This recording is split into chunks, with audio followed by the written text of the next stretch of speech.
Meh. Hello. We art live, I believe.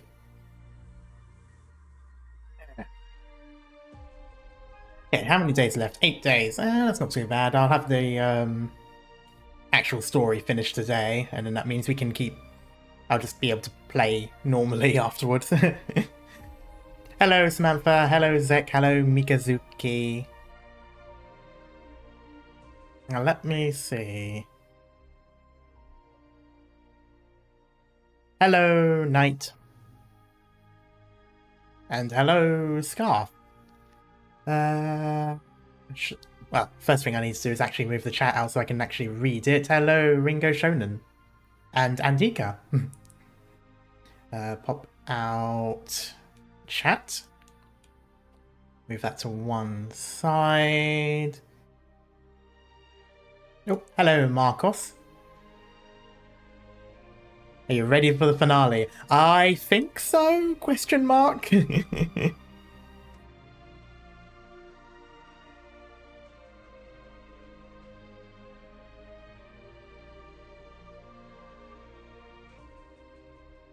Okay, that's everything there. While I wait for Discord and stuff to update, I will go through stuff. You're not ready? Yeah, probably not.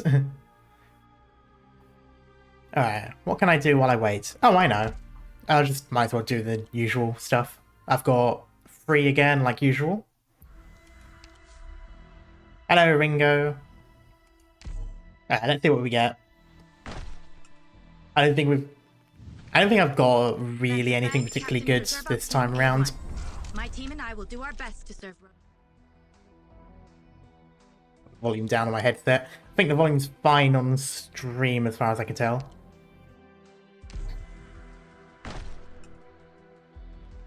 Another... Captain of Reserve Op Team A6, Orchid, reporting. Yeah. Are you the doctor?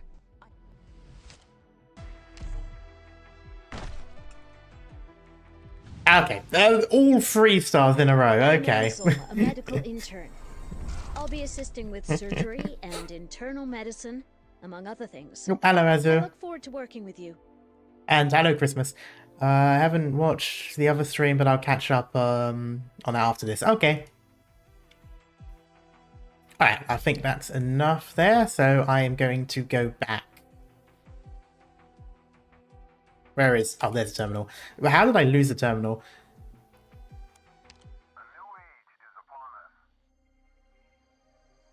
I think I've done all of it. Yeah, I've got all of the case stuff out. Alright then, let's have a look at this. So... Yeah, my usual flurry of fast redeploys, I guess. I've got 2. I've still got Gravel and Red. I might bring a support unit just for the sake of it.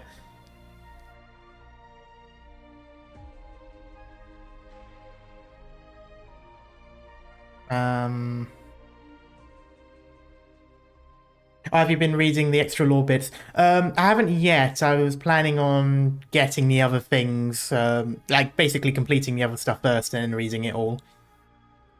Because some of it's out of sync, like there's things that are unlocked, but stuff before that isn't.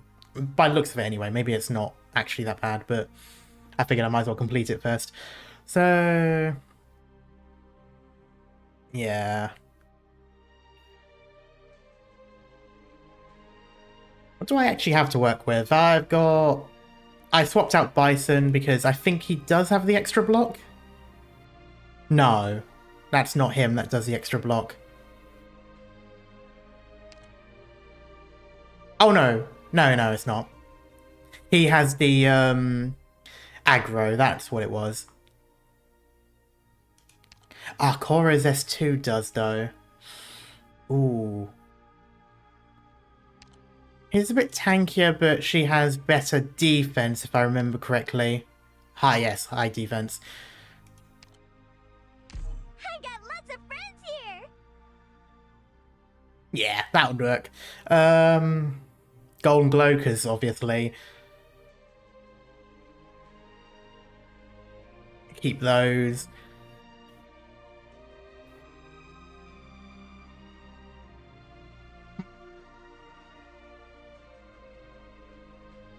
I mean, what else do I have to play with? I'm probably not going to do anything too fancy.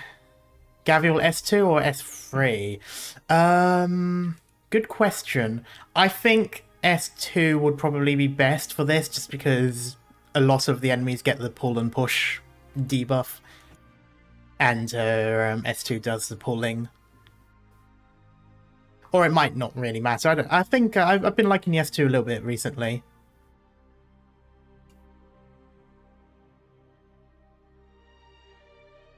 Have you watched an anime called Frieren? No, I don't think I've seen that word before.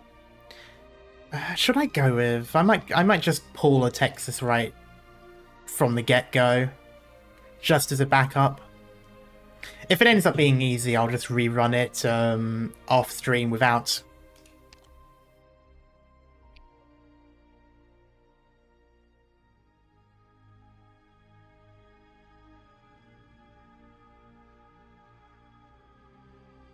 Yeah. I'll just grab the panic button. Oh, off to a good start. Alarm bells and everything.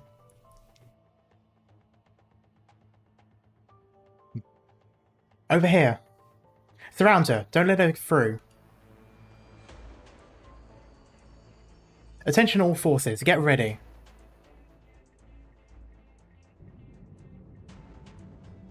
The feeling of weightlessness returns. Calcium crystals grow rapidly, tethering Saria's hands to the corridor floor. The second disorder wave is starting. Disorder? Nasty's magnum opus. Ah, the thing from the cutscene, I'm assuming?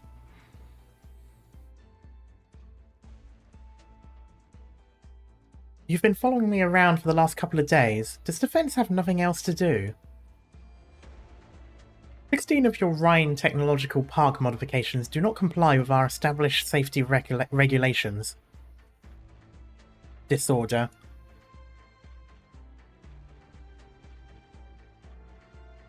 You.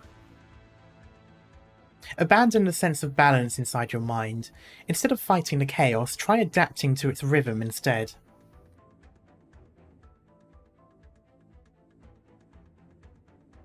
Find what you've been looking for? You reconfigured several key structures in the park. You don't seem to be following any rules, but the connections between the components make sense. I could have never imagined that structures like these would be possible. A linear language constricts most people's imagination.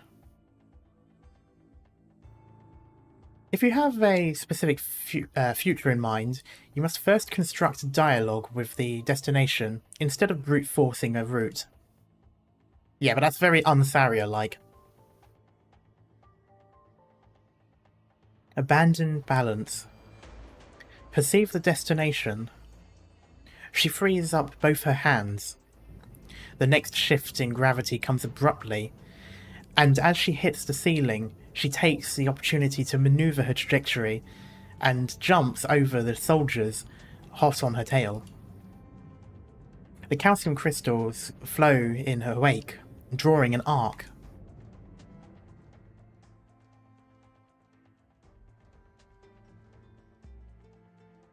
Manipulating raw calcium in the same way microbes change their composition. How very enlightening. The materials morph extremely quickly, and are adaptable and combinable with various organs, and thus have promised medical applications. This has been your research field ever since you were in college, yes? Why not continue?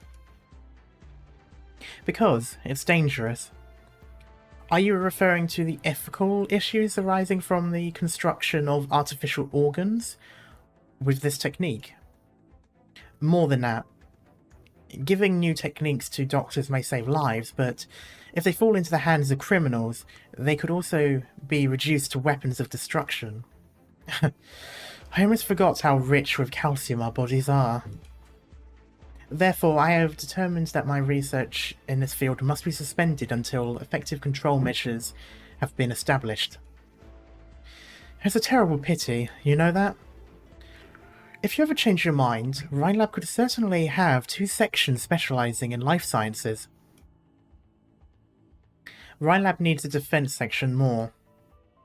I'm giving you my data in hopes that you can combine our experiences to better evaluate the risks of the chimeric experiments. There we go. Don't go too far, Parvis. The cost of pushing our boundaries will be too high for us all. Then where does the boundary lie? Countless studies have shown that the evolution of life has not been a gradual process.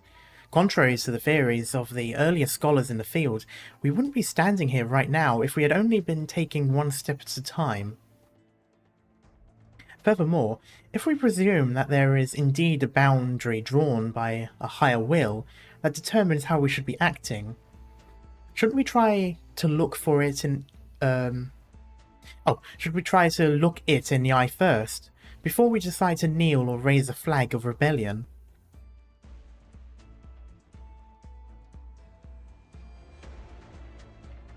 A boundary. This corridor is also a boundary. If I keep walking along the corridor, I'll never reach wherever the eye is.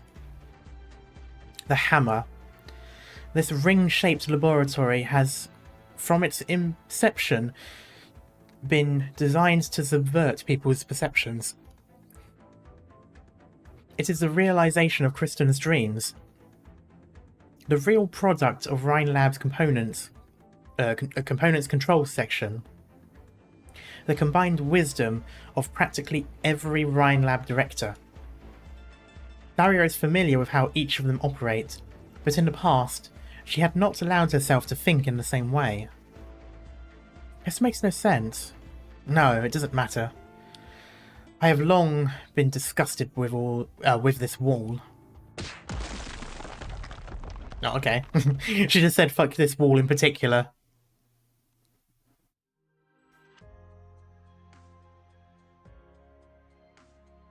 The telescope we borrowed from the Stargazers Association broke down. Don't worry about it. The view here is great. You can see many stars with just the naked eye. Well, you go look for a nice place to sit down. I'll try fixing it. Wow, a great superhuman, Lady Saria. I'm so curious. Is there honestly anything you can't do? I recommend you check my personal course electives. There we go. I won't be able to do anything I'm not studying. You're a terrifying studying machine. Whoa, it's so cold today. Want candy? Cream puffs? Hot chocolate? Consuming sweets this late at night is not conducive of good health. Boring. Kristen, look at that rock. What do you think it looks like? Oh, come on. It looks like Saria, right? It's so hard, yet it shines so perfectly. Like the stars. She has had like 2 lines and it's all been about the sky. Very fitting. Kristen grabs the shining stone and looks up. She seems to be comparing it to something as she moves the rock around. Something's wrong. There should be a star here, but there isn't one. I've done so many calculations, and yet I haven't figured out the trajectory of the stars. You've already failed so many times, you still believe it's measurable? I prefer to say that I don't believe. I don't believe in all the rules I've been taught. I don't believe that humanity will never be able to pierce through the star pod, let alone believe that the stars are only as small as we see them. There's no way you believe we can fly all the way to the stars, right? I thought only a kid would believe in stuff like that. Children, poets, and scientists. Whoever said I wasn't one? Scientists do not believe that dreams are false. because they're essentially doing... because what they're essentially doing is providing to all humanity that dreams can come true. Proving, rather. It's... oh god, I've only just started the stream. Gosh, you really have a one-track mind. So, Kristen, when our Rhine Lab becomes a full-fledged public company, are we going to keep that lab on the name, or change it to Rhine something else? I'm studying ecology, and Saria's research is in bioengineering and microorganisms. So the two of us are down to keep it nice and generic. 2 against 1, us in life sciences. Just kidding. I mean, you're dead set on soaring through the skies, and your field is high-energy physics, so wouldn't you want to call it Rhine Physics instead? No. We'll stick with Rhine Lab. It's a good name. I want to know exactly what the stars are looking... what the stars we're looking at are. There we go. I want to know what's outside of the barrier encasing around us. I want to know if we really manage to walk among the stars, and if we really manage to walk around the stars, there we go, and look back from over there, what kind of land we've actually been living on.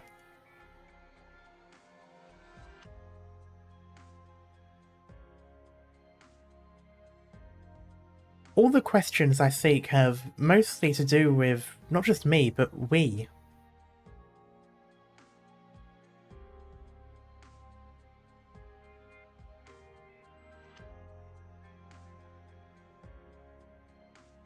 And we are all beings trapped in this teeny tiny corner. How are you planning to compensate me for breaking my vivarium, Saria? You knew Kristen's plans from the very beginning. Are you talking about Arco 1 or Galleria Stellaria? There we go. Arco 1 was never more than a front to deceive the military, a pile of scrap paper that was never feasible. Galleria Stellaria, that is just a... is a real laboratory here. Or could you say the name of this aircraft? It certainly is a name she would come up with. Yep, the only thing she thinks about. So, you replicated your vivarium up here. Is Kristen intended to break through the barrier with it? Just tearing the star pod open won't be enough for her, you know? Without a doubt. Her fixation was never the barrier, but the realm beyond that even our ancestors have yet to reach. She truly wants to step inside that deep outer space. She wants to leave everything that can be left behind in that dimension. And that includes each and every life present in this vivarium. As soon as I heard about the Galleria Stellaria project, I started gathering a variety of plants that might be able to survive in the environment outside the barrier. I just checked, and there's 753 different types here. Kristen put them all in this lab. I'm pretty happy about it. We'll be able to find our answer together real soon. You want to know if life can exist among the stars. And especially yourself. Yep. My people and I, we've been trapped in this cage that just continues to shrink. As time goes by, we can only follow what happens to water that can't be contained. There we go, water that can't be contained. Wind that dissipates, trees that wither and vanish from this ever-changing land. And then she said to me, "Then let's go. This land is not your home, but beyond it, there might just be a space untainted by originium that will really accept you and your people." Wow, it really is like the Command and Conquer meme. Space! A mere hypothesis. So far, no instrument has managed to penetrate or even approach the barrier. So there is no basis to assert the possibility of Originium's absence beyond the barrier, let alone the total lack of evidence to suggest that life can survive in the depths of outer space.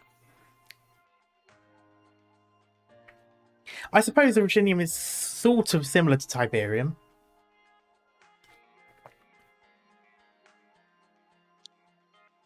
I know. It's just a dream. There's no evidence or data to support it. But it goes against all the scientific knowledge I have.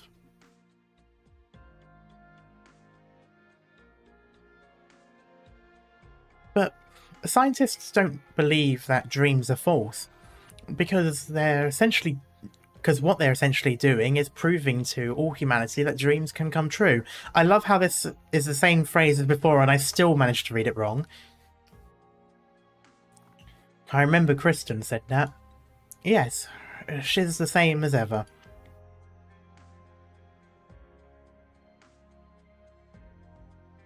I do wonder if the space station IRL have trees to make oxygen there. I believe there's some hydroponics, but the main oxygen is just the regular scrubbing of CO2 into and stuff.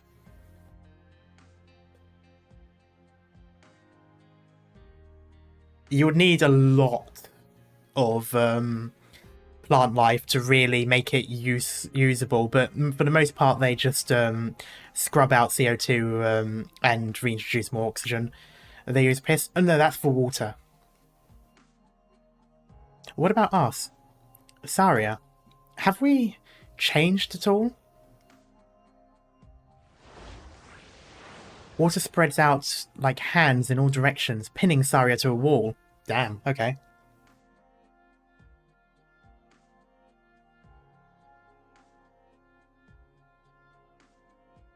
Saria has never seen water this fierce out of muesli.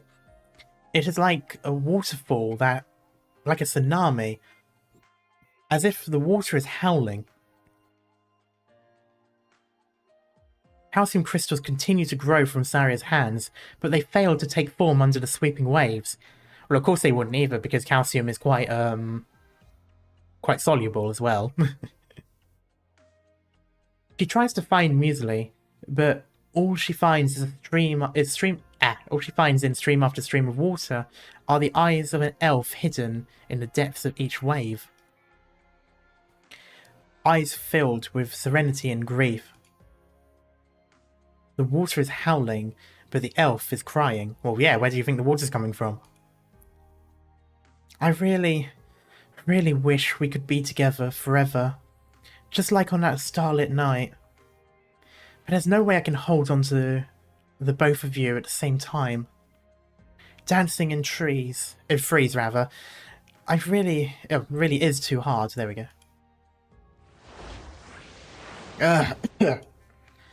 I won't give you a chance to stop her. Because 2 against 1. This time I'm on her side. Muesli. Sleep, Saria. Go to sleep.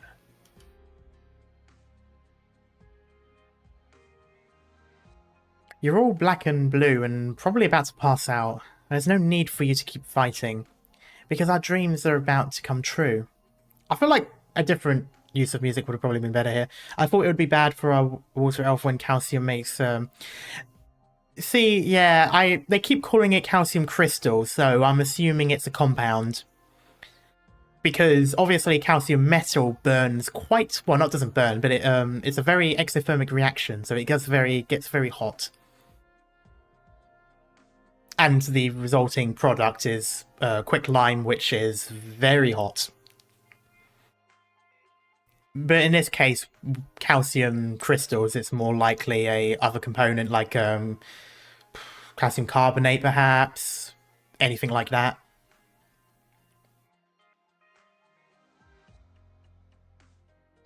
I'm thinking bone calcium. Possibly. That one wouldn't be easily eroded by water, to be fair.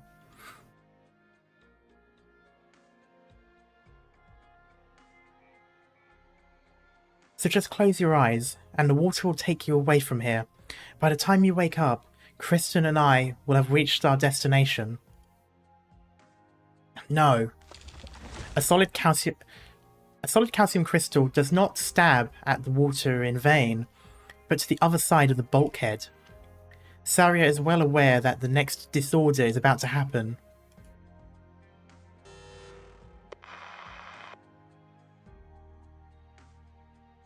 Warning. Energy overload initiated. All secondary compartmental gravity systems and dampers have failed. Attention, all personnel. Energy overload initiated. Eh?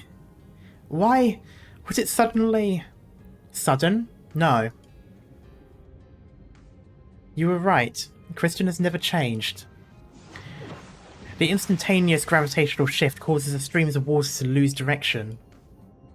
The enamel piercing through the bulkhead. Okay, so it's an enamel. That's what it is. So, like, teeth and... Yeah, bone, I think is enamel as well. Unless I'm thinking of something else. The enamel piercing through the bulkhead firmly fixes Saria on the spot, but Muesli is tossed outside along with her water. Saria, you're the same as ever. Whenever you get nervous, you forget just how fragile your body is. No, catch me. I don't want to leave, not alone. The energy overload is starting. When it's done charging, the entire platform will collapse. Even if you can get close to, or even break through the barrier, the core cabin will not last long enough. Kristen wants to save you. As do I. Yes, I want to bring her back. Muesli, after gravity returns to normal, leave this place. What happens next is between the two of us.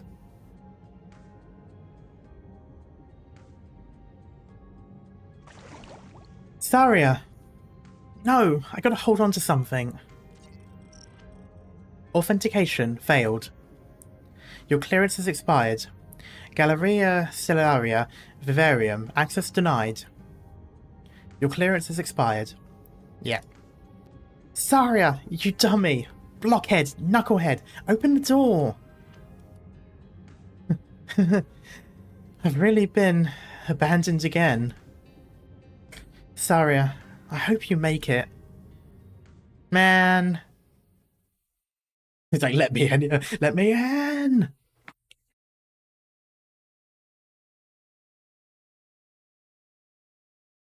Saria stands at the door leading to the deepest part of the lab, knowing her target is just inside. However, before she can even condense the calcium crystals on her hand, the door lock automatically releases.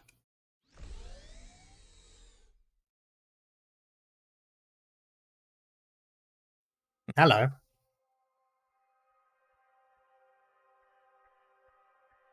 Compared to the previous area filled with instruments and equipment, this place feels more like a temple to the stars.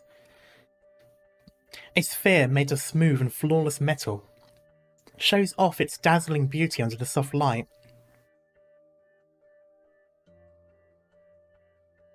Spheres of varying sizes slowly glide on predetermined orbits, one after another, with their paths changing every now and then.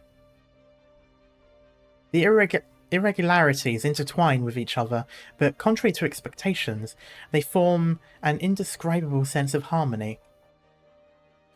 Whether it be the positions of the stars or how precise their orbits shift, the planetarium exceeds the imaginations of any astrologer. But in the very next moment, those devoted to the stars will probably fly into a rage.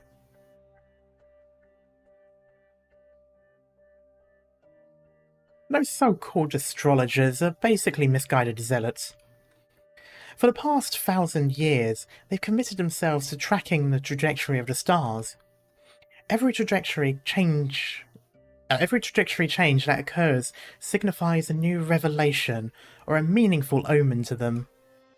Their behaviour is not necessarily incomprehensible, The fact that the stars move without a trace is enough to terrify most people. To believe that the stars are mere pawns of an undiscoverable being, that their movements and trajectory changes hold any meaning is obviously the more reassuring choice. However, Kristen extends a hand toward the planetarium. Ooh. The dome of the Galleria Stellaria, enveloping the ceiling, suddenly opens itself.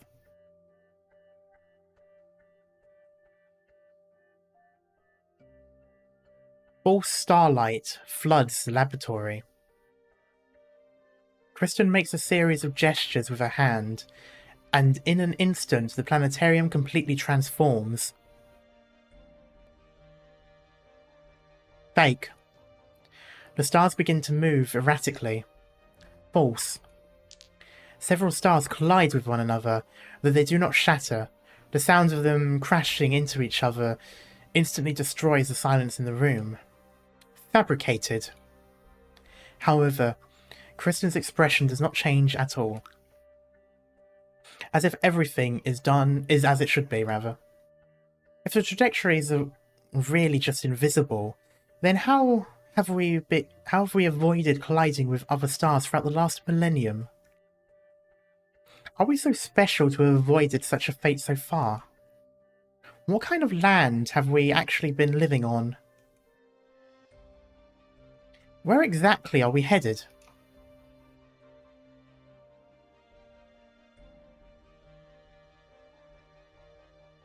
These questions, I've whispered them in your ears too many times to count. That explains a little bit more why the people in Iberia had a hard time using the stars as a way of navigation. I assumed it was because the barrier distorted things, and that's kind of how it was. I think something else made it sound like that before, but this now makes sense. If stars just sort of move around in a way that doesn't make much sense, then I guess it would be impossible to track and use.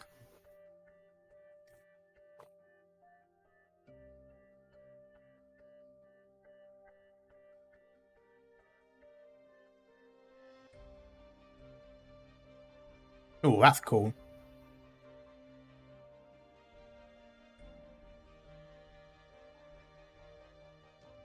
Can you help me move that planet over there, Saria? A small metallic sphere passes by Saria's hand. Star. Instead of touching it, she lets it fall out of orbit. What a shame. I've been fizzling with these planets before we break the barrier. And no matter how many times I try, they just refuse to stay on the right track.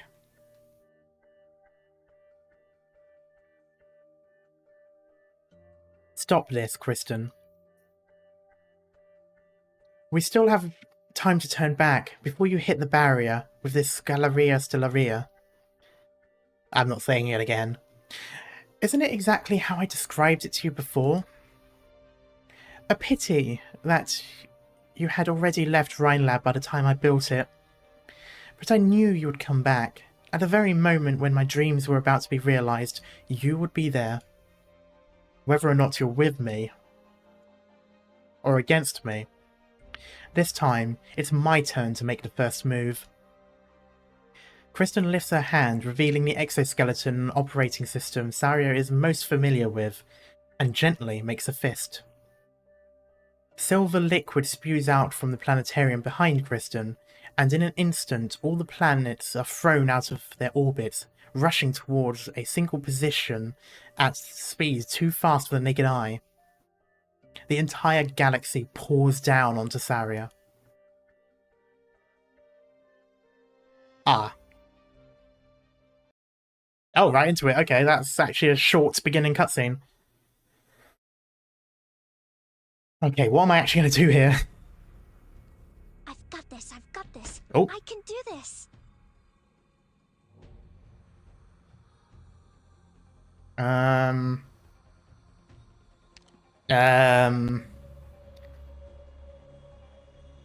They'll pay for what they've done.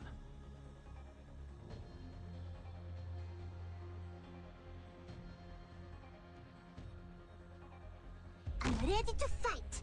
Use my weaker one.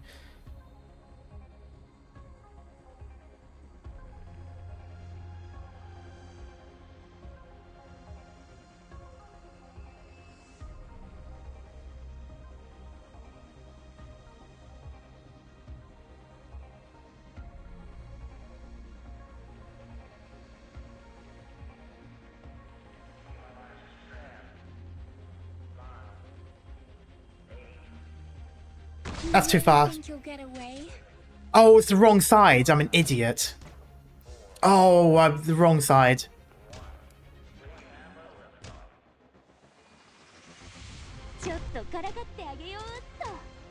Anyone hungry? That was bad. I'm redoing that. Fuck that. I forgot how quick those things were moving. Now I want to crush them that much harder. I can't believe I did that.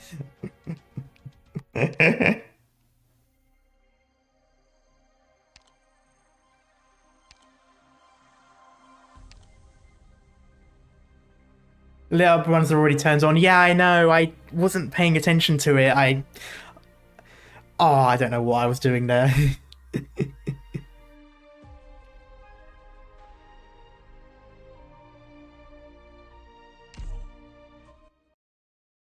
That was a thing that happened.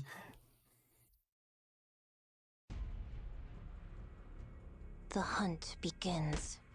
Okay, I think this time I'm just going to be a bit smarter about this.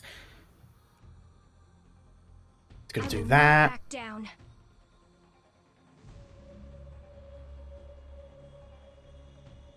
We're fighting you guys. Then please do your best this job, or I'll be really bored. There we go.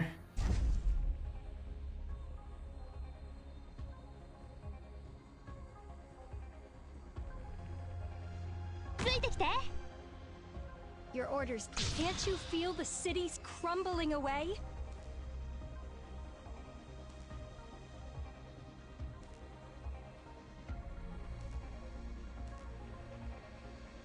Speed. No way out for you.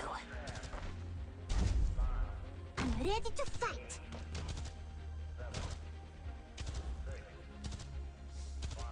The opponent! That is, awkward.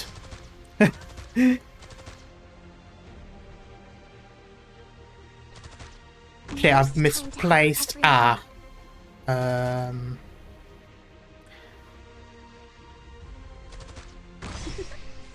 Any orders for me?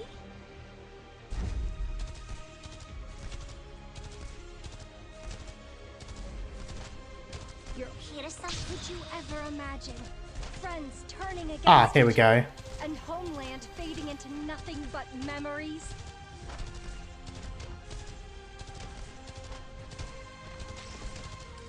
Here's something yummy for you. Get away from me, please.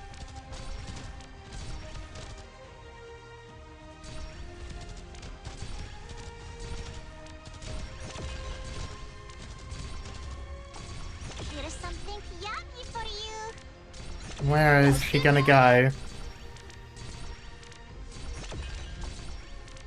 Okay, I'm just gonna block right there. Bring it on. Oh, that's a lot. Oh, this is probably a waste of my energy. Your orders, please. Could you ever imagine? Um, Friends turning against each other. this way, maybe? Homeland fading into nothing but Oh no, I don't want to memories. attack. Oh, will it target the balls? I think it will target the balls.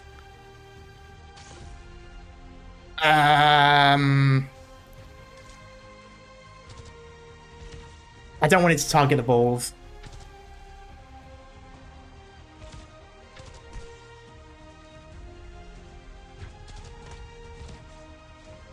Okay. Understood. Make a useless point. Down you go. Oh, sorry, target enemies. Oh. Yeah, you make a good point. Of course it'll target enemies. Freeze. Ooh.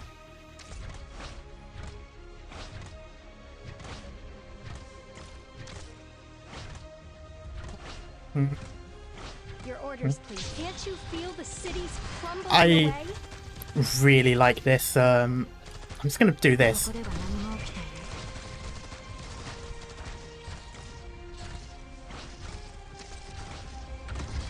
指定の位置に向かう。指定の位置に向かう。 Well, that makes that a lot easier. I won't back down. Freeze! I'm so tense. Stay back!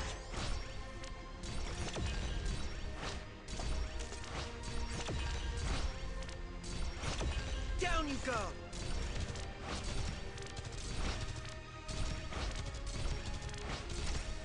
That's gonna be a problem. Anyone hungry? I'm We'll do that. Never ever noticed the hideous grins of conspirators. That's doing a lot of damage. Anyone hungry? Gladly. Apple pie. I'm gonna get rid of that.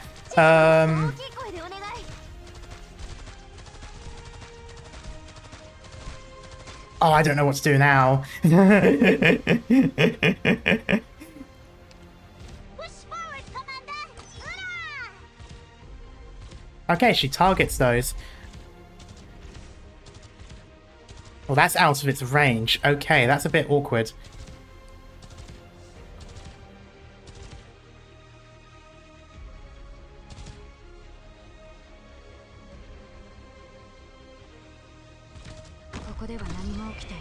Sure, you're a good spot.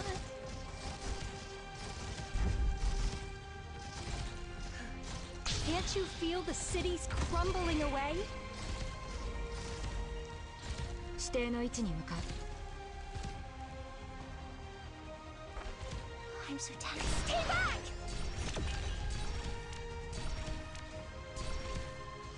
Fear not! Here I come! It'd be nice if I got my healer back. Oh, why is there more of them?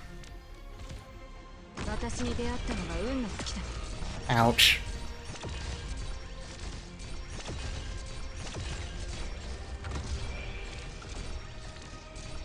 Oh, healing back. Damn it! ここだよ. Push forward, Commander. Oh, I didn't get rid of you. さっさと片付ければ楽に終わる。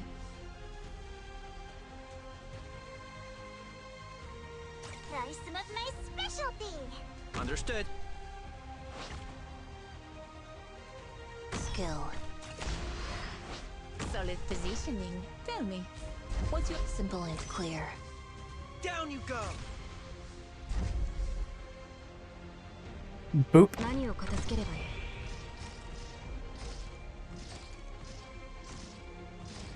Okay, it's just her now.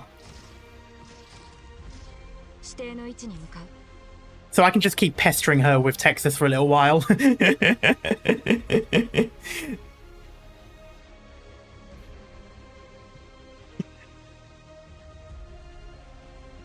Just gonna be an annoying little shit. Boop. 私に出会ったのが運の尽きだ。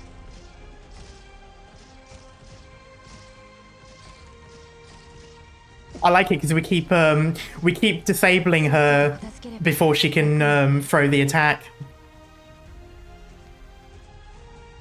I'm also glad she didn't just go straight to there. I was putting in like the ultimate defense I could make.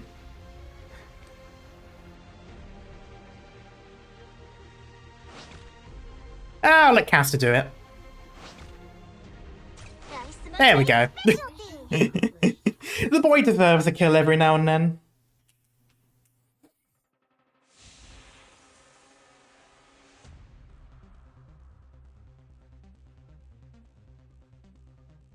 Do an MVV, yeah.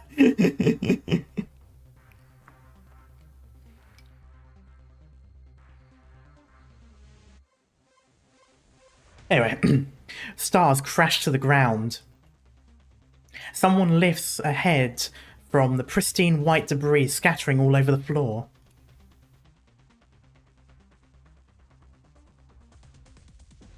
What's the matter, Control? You were faster before. But since you weren't able to kill me, I'll launch my counteroffensive. Don't blink. The stars struck down by Saria refloat, setting off a new trajectory. Kristen's fingers flick to the side. Saria's legs suddenly feel 1,000 times heavier. Gravity shifted? You use this trick to send muesli away, but it won't work on me. Enamel grows beneath Saria's feet, like a pair of heavy-duty boots, holding her in place. And then she begins to move forward, step by step. Instead of refining the way you generate calcium particles, you've simply increased the release speed. The enamel you're generating has gotten even more brittle. A hardy resistance isn't enough to cross the finish line. A metal planet shatters the enamel barrier, hitting Saria on the shoulder. Saria does not cease in her advance. It happened twice, then thrice. Saria continues to speed up. Saria, stop. Stop? That's what I said to you. I can tell you all about my plans. I know. Then why do you insist on stopping me? There will be no other victims in this plan. I just wanted to set off some harmless fireworks over the skies of Tremont. The moment Hammer finishes its job, both the military and Maylander will breathe a sigh of relief. The residents of Tremont will be momentarily captivated by the spectacle unfolding before them in the sky, but soon enough their focus will be directed towards other, more deserving concerns. Rhinelab might be the most affected party here. She will lose her control, possibly several directors, and the confidence of powerful Colombian organizations. Then you should have stayed on the ground. Clean up the mess, protect those who might be hurt by this, and carry our Rhinelab through the crisis. You've always been good at that. You forgot again. I resigned a long time ago. People like Blake like to call scientists mad, and we couldn't care any less. But science is supposed to be rational. Kristen, when I first heard the story of your parents, I thought they shouldn't have seen an ending like that.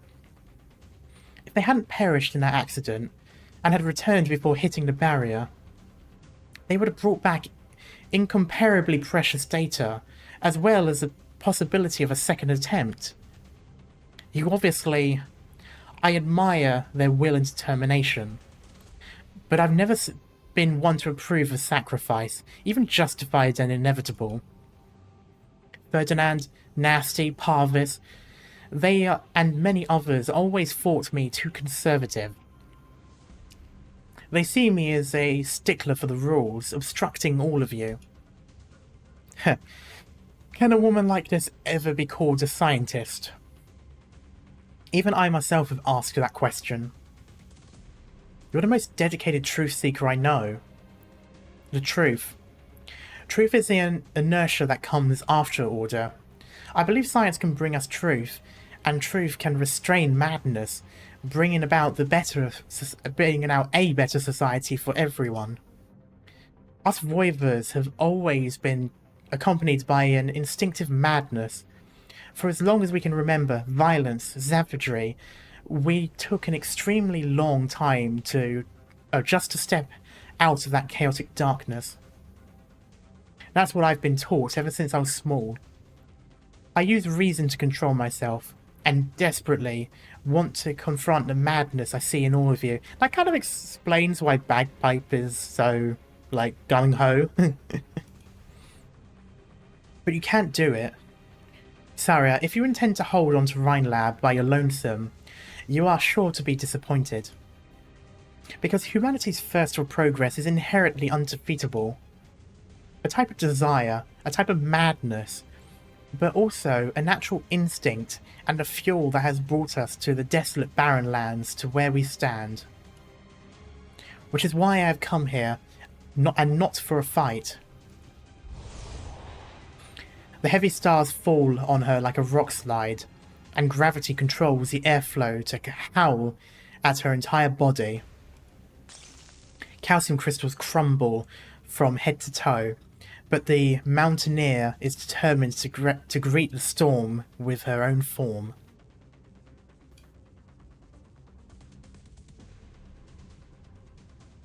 Kristen, I almost admitted to my own defeat while searching for you, until someone said to me that I should return to the origin. So on my way here, I have been looking back at where we all started. Yes, I dread losing control, but it is not a fear of chaos, but a fear of regression caused by it. So I must progress onward, as humanity must, because for us, the trek is far from over. Indeed, to this day, humanity still lives in the dark. After all, we can't even see through the sky hanging over our heads. The road is long, very, very long. We hold more knowledge than the average bystander, so we must shoulder heavier responsibilities. We should ahead of them eliminate any dangers and carefully lead them on the path forward. A real pioneer should be clearing the way for all humanity, instead of jumping headfirst into the abyss, never to return. That is my foundation, and I will stand by it. Caught you. She has weathered the storm, the crosses of galaxies, and crosses a galaxy. The final calcium crystal spread from one palm to the back of another, and the metal exoskeleton begins to tremble. The synthetic stars ceaselessly revolve around the two in unison. Everything else around them has sunk into the chaos as a result of their arcs colliding and destroying each other. Only the Protector's will remains unshaken as the Earth.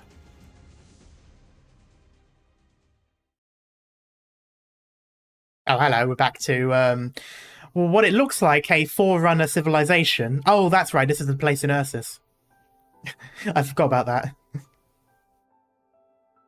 It does look like something out of Halo, though, doesn't it? It looks like Forerunner buildings. But yeah, this was... Is it? I think it's the place that we had in Ursus, the ski resort or whatever it was. Anyway, hello. You're always slightly late. Walk in the dust, yes. Oh, hello. Speaking of, that confirms my suspicion. And you're always slightly early. Been waiting long, Calcet? Not really. I thought you would be next. You are like a microcosm of everything that happened in Ursus. I'm sorry. I really am. Sorry? For what?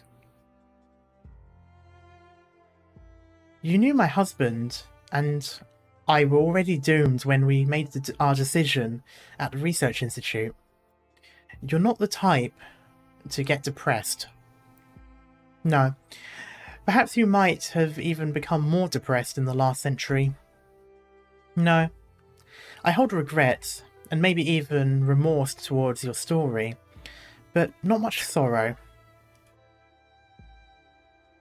I'm talking about your daughter. Folink doesn't live in the better era that you wished for. An era where the hate and violence have been forgotten. The same goes for Ludmilla. Like I said, you're like a microcosm, Ilya. You and Folinic, have an unbreakable bond formed of hatred and blood. I keep forgetting the second I in that word. In that name, rather. A microcosm. I've seen it many a time. A futile destruction. Yeah, I've got her. I don't really use her, I don't think. Sounds like you're tired. You weren't created to be a savior. You can't level a mountain with a finger or destroy a city with your eyes. Just what kind of plebeian would hope that you were invincible? Do those fools think they could uphold a civilization teetering on the edge of collapse with just violence? There might be some with such a hope. They hope that I can bring them a future, hope to survive in my country, hope for a victory under my command.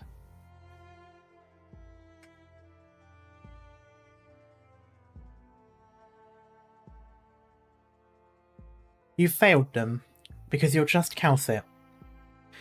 Our conversation has yielded no results, or answers rather. Yes, you've admitted it, you're tired. But why? You're always on the path of avoiding their self-destruction, but the power you hold is just that minuscule.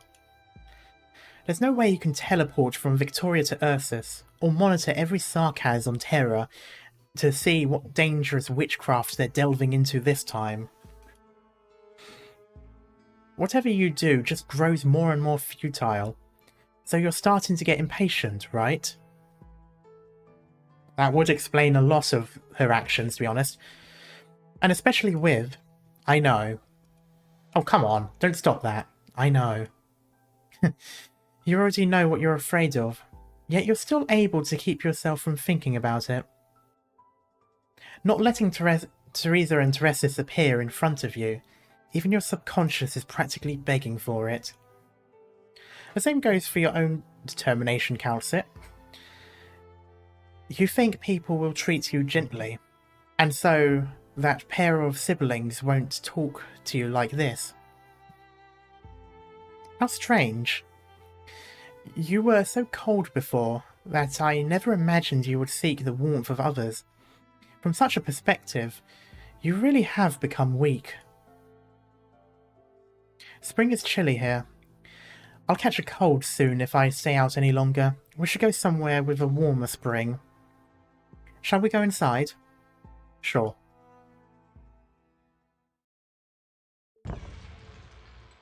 That doesn't look any warmer. Snow.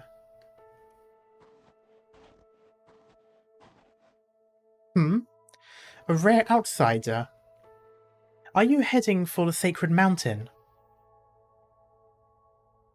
Pilgrims as young as you rarely make it up here, but why aren't you continuing your ascent rather? Legs got frostbite?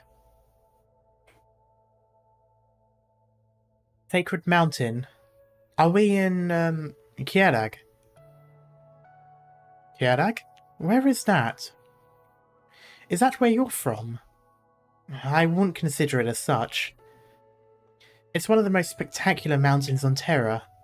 I once saw a group of destitute refugees settle and rebuild their lives in that paradise free from catastrophe. Oh, it must be a beautiful place then.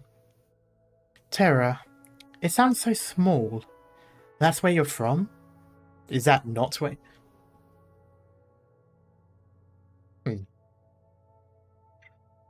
I believe you don't say the... Oh, okay. Yes.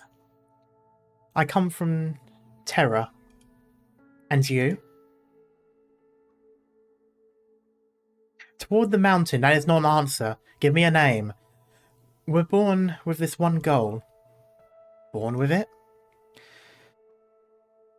See, this is the word that I keep thinking the medic is called. We frolic among the trees on the mossy plains in our youth and learn from the rocks. And in our prime, we begin climbing the mountain. We did so much groundwork at the foot of the mountain, weaving strands of dawn light into ropes, or preparing a pair of shoes that won't be contaminated by the darkness of the night. And then we begin climbing the mountain. The road is long and full of obstacles, and we only harvest resources from the valleys. Fortunately for us, the Sacred Mountain is merciful and feeds us with death. So we dedicate our long lives to this mountain path in return. It must be an exhausting journey, coming all the way here. Exhausting? No. The snow does not mourn its melting. This is all from the self-flattering efforts of others, while we are just climbers. Yeah, he really didn't want to answer that question. That was a level of that was a level of dodging the question so high it makes Calcit impressed. What is the sacred mountain called, and what should I call you? This mountain is called Time, and us, we are just insignificant lives. And that kind of reminds me of that quote about time, you know, with the bird.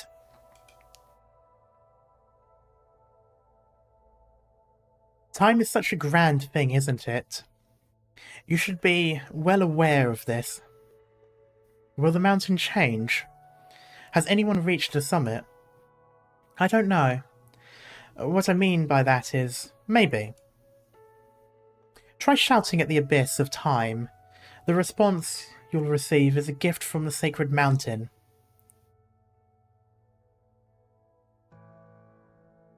Time will not give you an automatic answer, but it will respond. Our predecessors call this response fate. Could you also respond with the name of the place that you're from? And fate is the echoes of the cries of life. Have you never done this before? Well, it seems like there will be a blizzard tonight. I should go prepare dinner and find a place to set up camp. Do you need a place to rest? We can go together, girl. Sure, old man. I'd like to know, what's there to fill your stomach? Perhaps we'll be having despair, child. Yes, tasty. I have that every night. Maybe you can finish your prayers before dinner. Do your shouting before the blizzard blots everything from sight.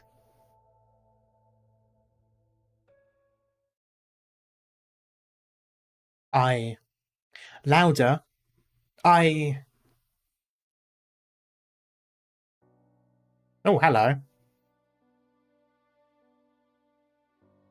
Oh, okay. The skeleton is now talking.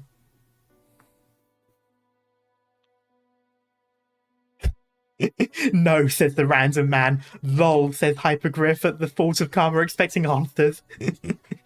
And you will become yourself, says the giant skeleton of the thing that is also very much the menu. When you click the quick menu buttons, that is the thing that you see.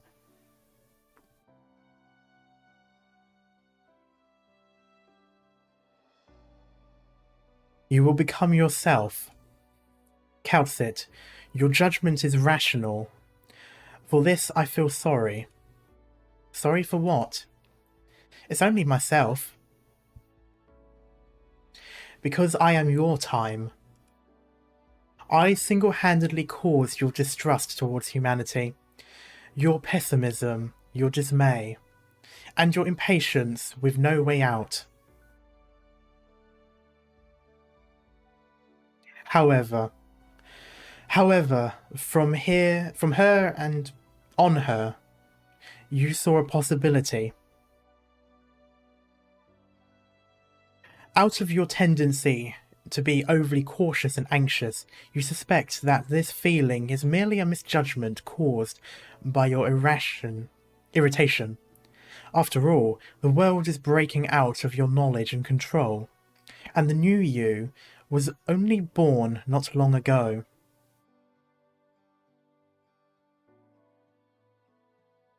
I'm not sure, there definitely does seem to be some sort of, at least scaffolding.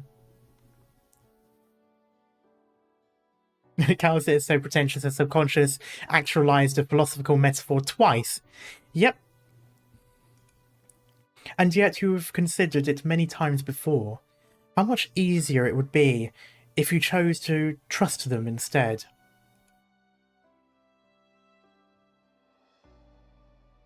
I am your time, Calcit. You omniscient fool. I'm glad someone has finally called her something along those lines, because it is very accurate.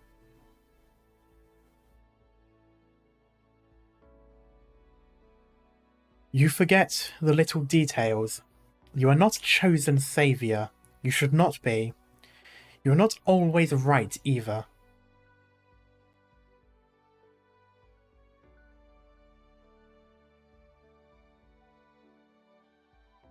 A third metaphor.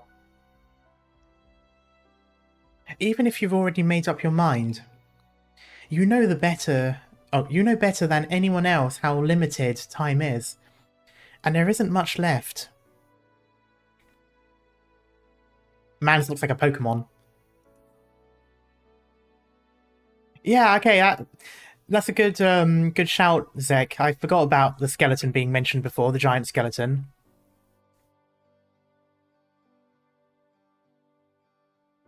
You should try giving up and choose to trust someone you can believe in. You are not trusted because you are Calcit, nor do you become Calcit because you are trusted. You are the echoes of a valley, water dripping off a cliff. Your responsibilities way beyond what your abilities can bear, and now at least, there are people to share these responsibilities with. What you have lost and gained in this short period of the past few centuries, yes, short, far exceeds the normal, your former days, there we go. So long they were that you could only use for progress and evolution.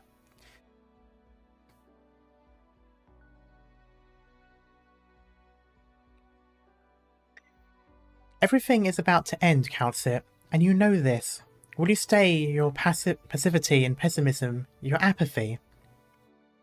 I don't like that statement, that's very foreboding. What do you mean everything is about to end? Don't forget your original question. Don't forget the answer that you nearly had. Go on, MAA-10. The meaning of your existence is more than you yourself. Let's stop here. Indeed. Indeed, this is enough.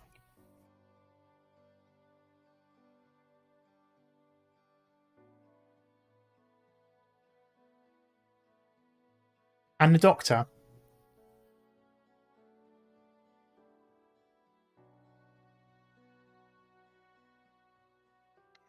Calming down elsewhere. I do intend to spend some time with you alone. I have a question for you, AMA-10, Calcit. For the past 10,000 years, have you really lived on this land? Yes. It seems you've changed quite a lot. We haven't interacted much, but you shouldn't be your current self. I highly recommend listening to Calcit's song after this. What, the, Oh, I can't remember the name now, it's the Latin one.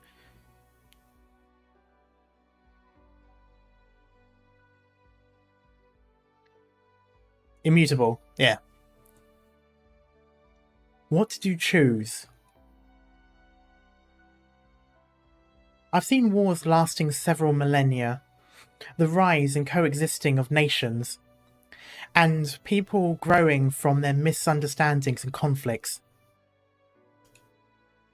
But in the end, they all scattered to the wind, just like the sands of Sargon. But in a blink of an eye, history has already given birth to new children. I've seen the cycle repeat too many times. The cycle itself looms large and weighs heavy, and I'm fully aware that time is running out. And then I ran into a unique opportunity.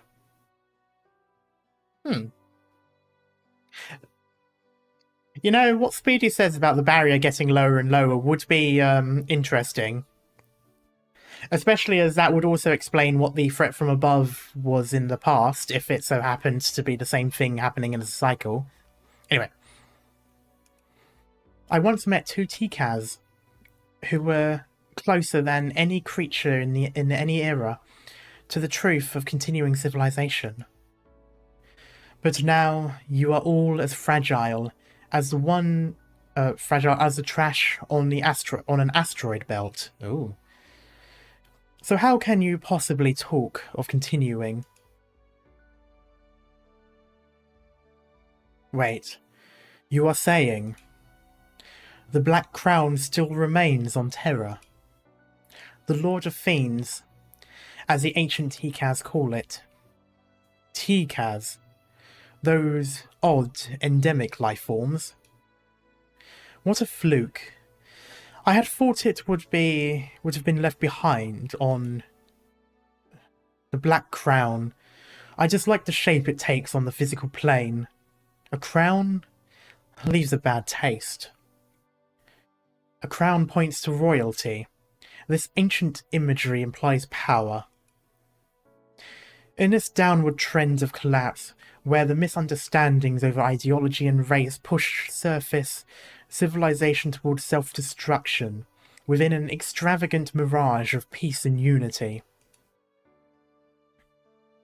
the most direct method should be to use those powers to reshape the will of all living beings and fuse them into a singular form. Funny you mention that, because technically Law kind of tried. Well, it only did it with one, but still. What can a false leader made of memories, emotions and knowledge even achieve?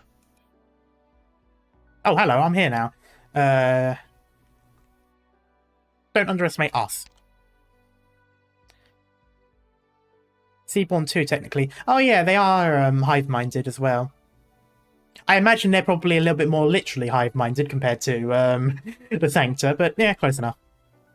Doctor, are you alright? Just needed a breather. Perhaps I have underestimated you, but that does not affect the ending already set in stone.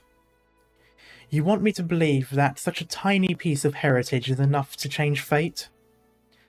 Heritage is humanity's sole achievement, ever since our ancient ancestors learned to use tools and fire. Knowledge, culture, history, so-called civilization is nothing more than that. There will be a day when the Black Crown will no longer belong to Amir alone, and we will have to fight to survive, no matter who the enemy is.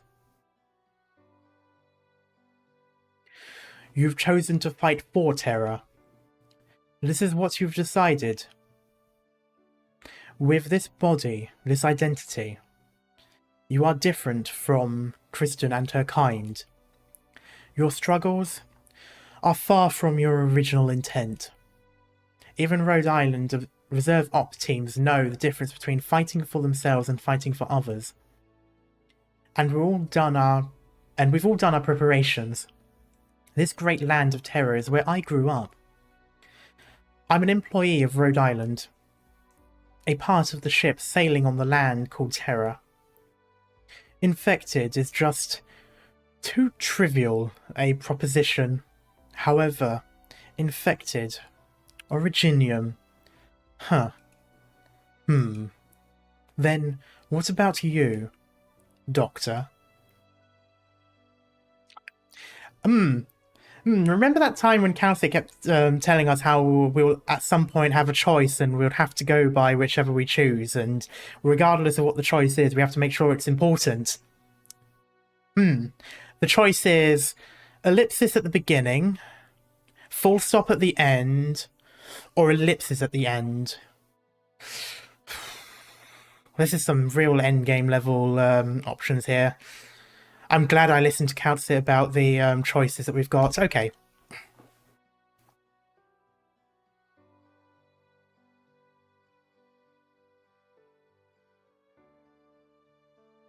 I also have a question for you, Trevor Friston. Okay, I'm guessing that's the name.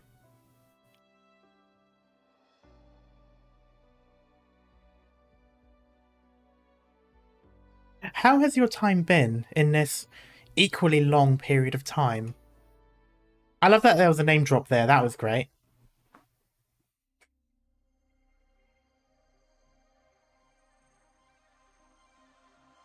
The perturbation system has been lifted. Kristen, tell me how to stop the energy accumulation, and where exactly does this energy come from?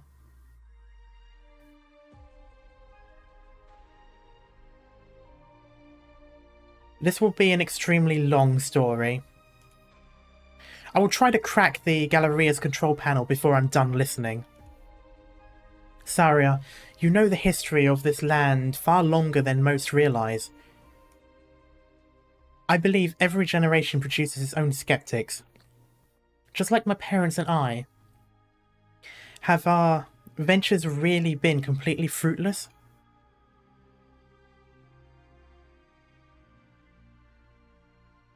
And was there perhaps a more ancient point in time that the sky was hanging over us was not as we see it today?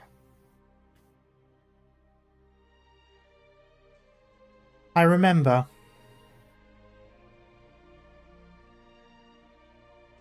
That was one of the establishing goals of Rhineland's scientific investigation section. Conventional exploration alone has already provided me with plenty of interesting information. I'm more impressed the naming convention for a super ancient civilization is the same as modern day America. Yeah, I was admittedly expecting more of a name along the lines of Calcit, seeing as Calcit seems to be the only operator with a name like that. Although maybe Calcit is a Sarkaz adjacent naming thing. Because, you know, Boldrukas Te, for example, has a similar apostrophe in middle sort of thing. And it was clearly not her original name.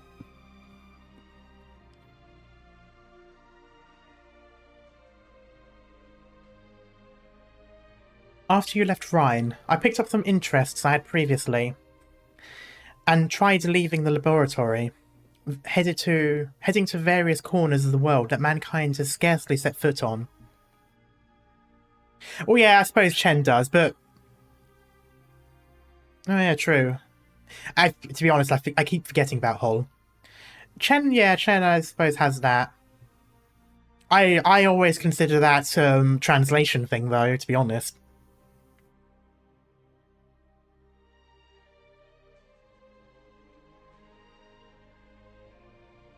But yeah, the other one though, Hull, yeah. The purpose of these journeys was not to observe the sky. The stars are not worth looking at. I came to the conclusion early on, after countless calculations.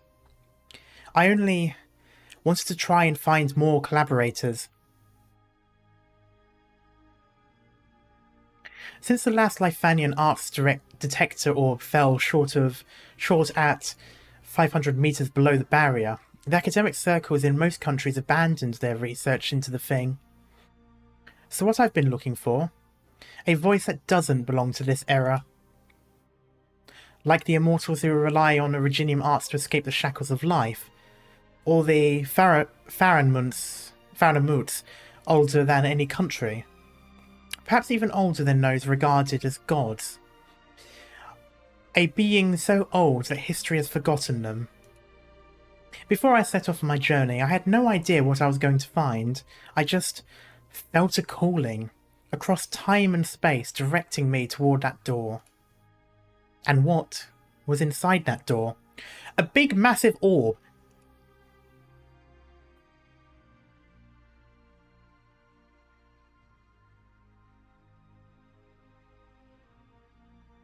Everything.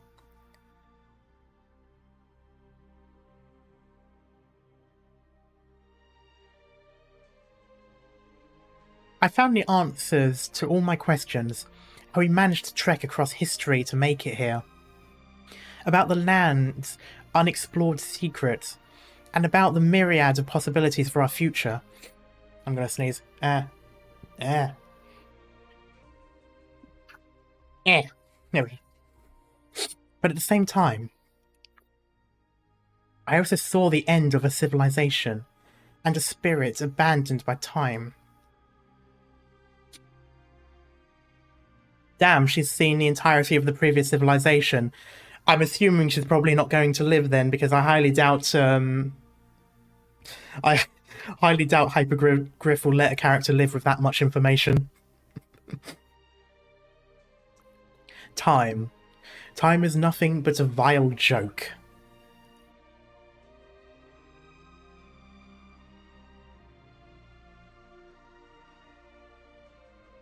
At the end of the world, when the seas dried up and the rocks rotted away as everything changed, I hid in this grim bunker, repeating a futile act. Oh. Maybe something did happen to the sky then. That's very much a, what would happen if there was no ozone type of thing. Or no atmosphere, maybe. Other way. Shouting into the void. Or it could be metaphor again. My words permeated every moon and space itself, every tunnel and corner of the stars. The universe did not respond to me. I prayed to the pitch-black despair for tens of thousands of years, and the only thing I heard in return was the reverberations of destruction. Whenever I longed for a survivor's response, the sounds of collapse and rays of occupied light still lingering among the stars would emerge.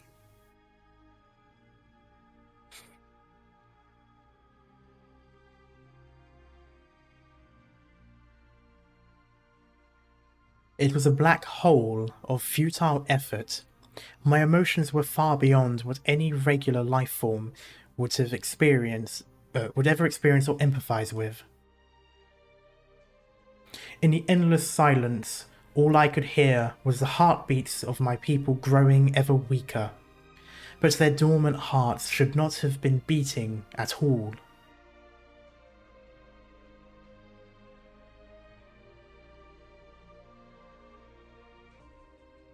Oof. That is quite, yeah, that is quite depressing, what Ark mentioned. Nightmares cannot jolt me awake, because it is impossible for me to sleep. Well, that is awful. I hate myself for having these emotions. I wish I could operate like a pure machine. I hate the other me that assigned me to a fate like this. A bit of Soma there. I knew very well the plan had already concluded. The energy in these sarcophagi was not enough to power the next stage of recovery in our plans. Yeah, I can't imagine having however many tens of thousands of years of memories. Soon after, I was swept into the nothingness, endless and numb. That means there might be more like him out there. Yeah. I'm wondering how many there'll be in Terra. I imagine he would have made contact with some in Terra if that had happened. It would be interesting, though, if there's one of these on Talos too. Imagine going underground and discovering, you know, basically the Arknights ancient civilization version of Enconomia. That would be quite interesting. Because I do feel like there's going to be things on Terra that are like this from this previous civilization. Soon after, I was swept into nothingness, endless and numb.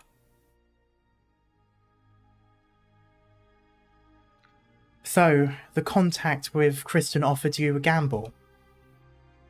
Since your people could never wake up, you might as well. No. The first time I saw that humanoid creature, what I felt was surprise. I've been watching the depths of space far, far away, not what happened on the surface. I noticed the growth of life, but never expected it to knock on my door. We spent a long time talking, though in reality, it was no longer than a few months. And it's still a long time, by our standards, I suppose.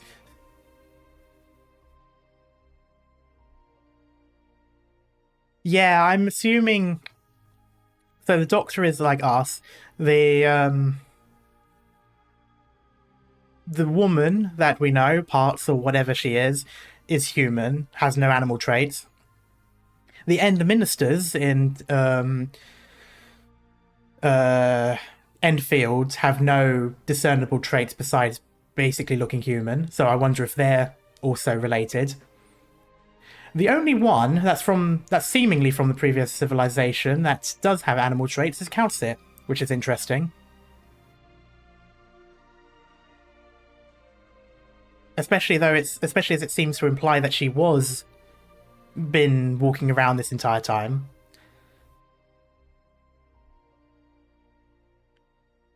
Kristen fired question after question, as if she was meeting a manifestation of truth.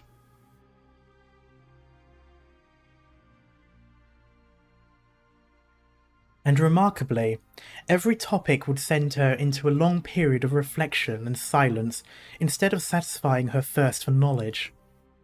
She catalyzed an idea, but she didn't voice it herself. Kristen refused to be the one to execute the plan. Wasn't she just using Ryan Lab to achieve her goals? She believes that someday this land will need a group that can separate themselves from politics and unite as people. This far-sighted group would have to employ everything at their disposal. Sounds a lot like, us. If that's the case, how did Doctor survive unlike all his kin? Look, I like Doctor.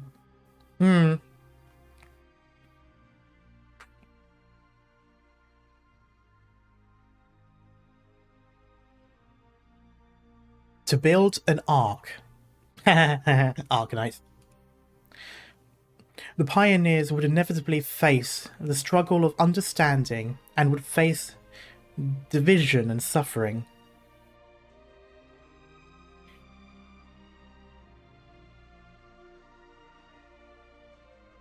I am assuming Calcit is made, but then I wonder if she was created. I'm wondering if the other races stem from this project and made the people that we see today. Although I suppose saying that, Calcit doesn't exactly have the typical feline trait. But then, I don't know. I haven't seen any other like her with that look. So it could just be separate. Or maybe all the races do sort of come from these tests, and maybe Calcit just happens to still be one of the originals.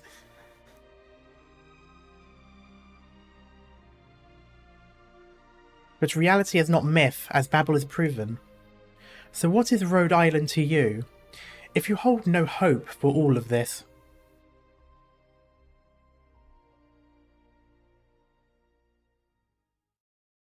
You know, now that I think about it, I don't know if we have seen a tail from Calcit. Even when she's wearing a suit, I don't think the tail is visible. Unless I'm just not remembering it.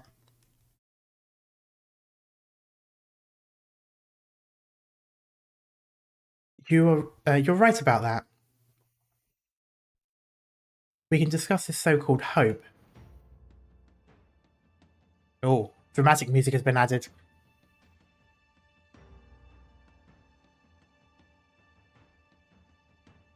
Kristen's little helpers have already begun fiddling with sarcophagi technology. I have no qualms with it, but it must mean something important for Terra.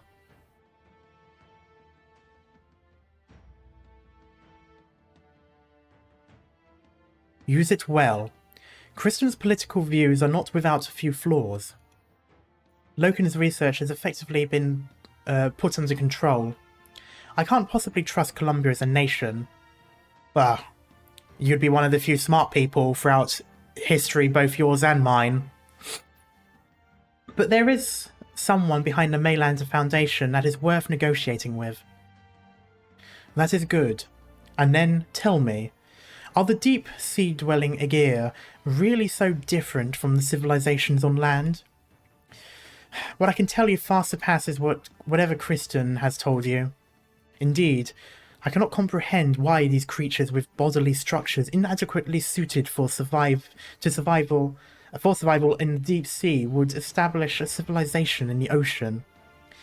To be fair, us as humans have a tendency to live in places that we really shouldn't be living in, and we just cope. And then generations later we'll just sort of deal with it. But this suggests they depend on some product on the sea floor. The form of their civilization has been distorted by external forces, making them stronger, but also causing problems. That's actually just made an interesting point. It suggests they depend on some product from the sea floor. That would make sense because the gear don't use Originium arts. Neither does their power and anything like that. They didn't start using it until the people who came to the surface started mixing stuff, and that's more Iberia than a gear. So I wonder what's down there.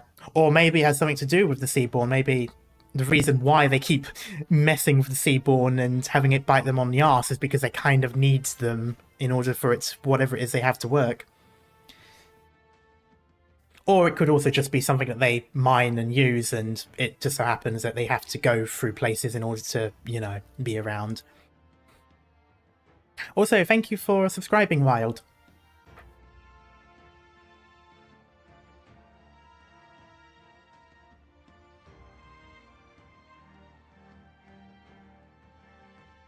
Aegir is a settlement that must be united, regardless of the problems caused by those rampant sea monsters. I believe that is what they are called. Terra cannot leave such a developed nation alone. I still think we should answer the call that Aegir have been sending out, even though it's kind of pompous of them to act as if they're the ones leading the charge, but I suppose technically they are. Or at the very least they're the bulwark, along with Iberia. But I feel like we probably should.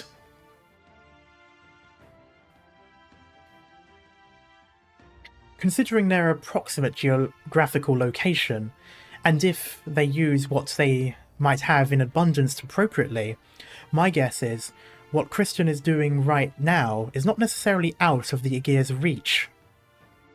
They might... Ooh. With strength comes arrogance. Aegir is not so easy to persuade. Though fortunately, due to a series of incidents, I have had the good fortune to establish a precious friendship with some Aegir. This will be an impactful breakthrough. Since the profound silence, Aegir can no longer remain silent. So, is this happening before the message they sent out to Terra? I'm assuming it must be. Skadi, Gladia, Spectre, I mean, yes, to all of them, I imagine. Excellent. Abyssal Hunters. Yeah, I figured that. I figured it was either the Abyssal Hunters or the rock band, but then the rock band I don't think are Aegir. I think they're probably more something else. Must be before, yeah. I do wonder about that. I wonder if there will be an event related to that then, because they did that. They did that message to the world, and then there's been nothing that I can tell of anyway, unless there's something in IS3 that I've missed or haven't got to yet. So it would be interesting. Maybe there will be an event coming in the future that eventually touches upon it. Or maybe it'll be the next arc after Victoria. Excellent. The March of the Knights Mora basically only exists as a legend in the databases of Columbia, with no decent historical text to refer to. It's most likely going to be another big event like Lone Trail. Yeah. But if the legendary event was not in fact a falsehood, then he is indeed an incredible hero. Even if we take Originium as the power source, the fact that such a tyrant born on Terra thousands of years ago could achieve such a great feat in a much more primitive environment does inspire wonder.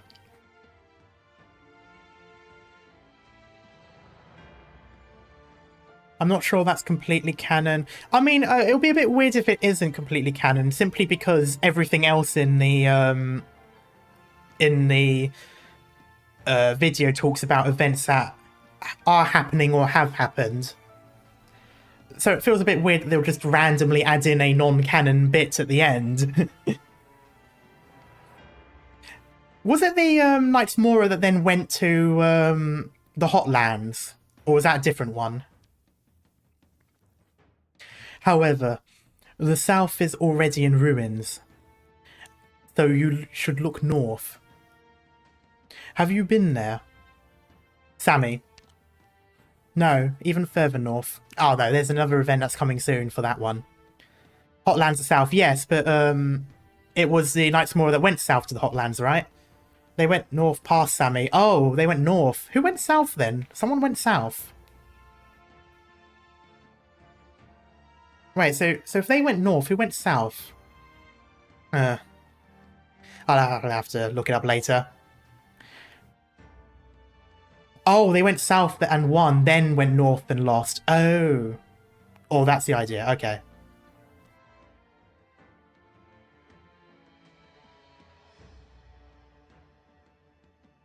Okay, interesting. So that might explain why the south is ruins then, I guess. No, even further north, at the ends of the endless ice fields. Iffy? No, Infy. Anyway, I tried many times, but I've yet to find anything with the limits of my own abilities.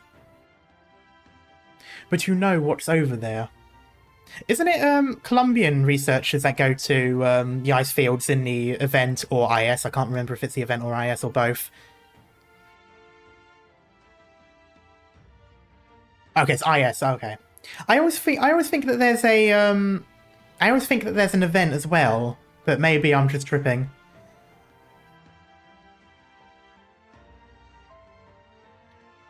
But you know what's over there. I do. So don't ignore the door that lies there. Push it open when you need to, and it will show you a boundless vista. Is this another metaphor? Just pushing that door is already far beyond what most are capable of. And so it is up to all you to find a way. As much as I like the IS, I do hope that there's a event as well.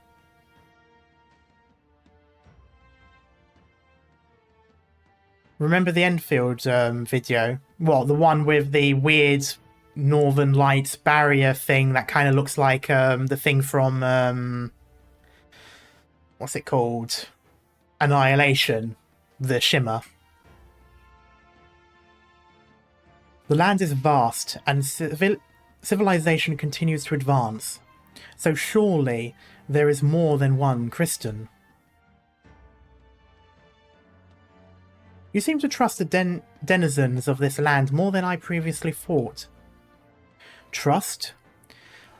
I hand the tinder to you. I have given up on everything on my end. I've given up everything, rather. Whether or not you can succeed, nothing can be changed. This is my failure. Trust? Yes, I do not know. Perhaps I just want to see any life form able to converse and interact with one another to continue existing. You know this, compared with the problems of the distant horizon, there is something that could happen at any moment. War. Even if I look only through the eyes of Columbia, I sense the imminent danger to your world, and the fire that can ignite at any time. You will require preparation. Do what you must to extinguish the flame, or let it produce new life. This is your choice to make. Oh, I'm not entirely comfortable with whatever this might be referring to. Those who are truly able to save the denizens of Terra are always and only themselves. This need for awakening has not changed since time immemorial. Immemorial, therefore, because it is all part of what humanity is. We will discover the truth. The sky is about to be opened, but the barrier will soon heal itself. Perhaps it will take a few days, or months, or years. But the people of Terra will take that limited, voracious scene into their eyes, and will keep the moonlight and the distant planets in their memories. Ooh. I'm not fond of the fact that it's only temporary, though. I hope, Kristen hopes, that this will be a powerful signal. A signal to herald the next great age. Well, I suppose technically it does, at least give or take 500 years.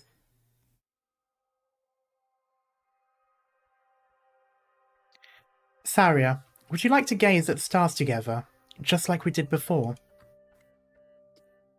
We can talk about this after we descend. The starry sky. Or more precisely, what we gaze at this is a barrier, the star pod. There's still 1,000 meters to go. Our current position is already near the limit of humanity's touch. The ionization response is too strong. At this height, the instruments can't operate with all the interference. The control panel is completely useless. Should have known. You have no intention of letting the Galleria Stellaria last much longer. Did you see that Enfield...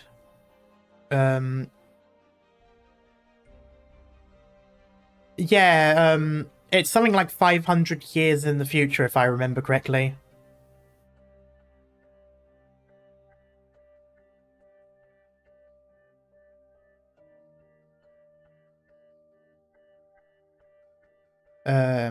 Yes, it just has to last until I break the barrier. The barrier. Though we have always been inclined towards the usage of barrier, you're still aware that the shape of it is more than just a barrier, as per conjecture.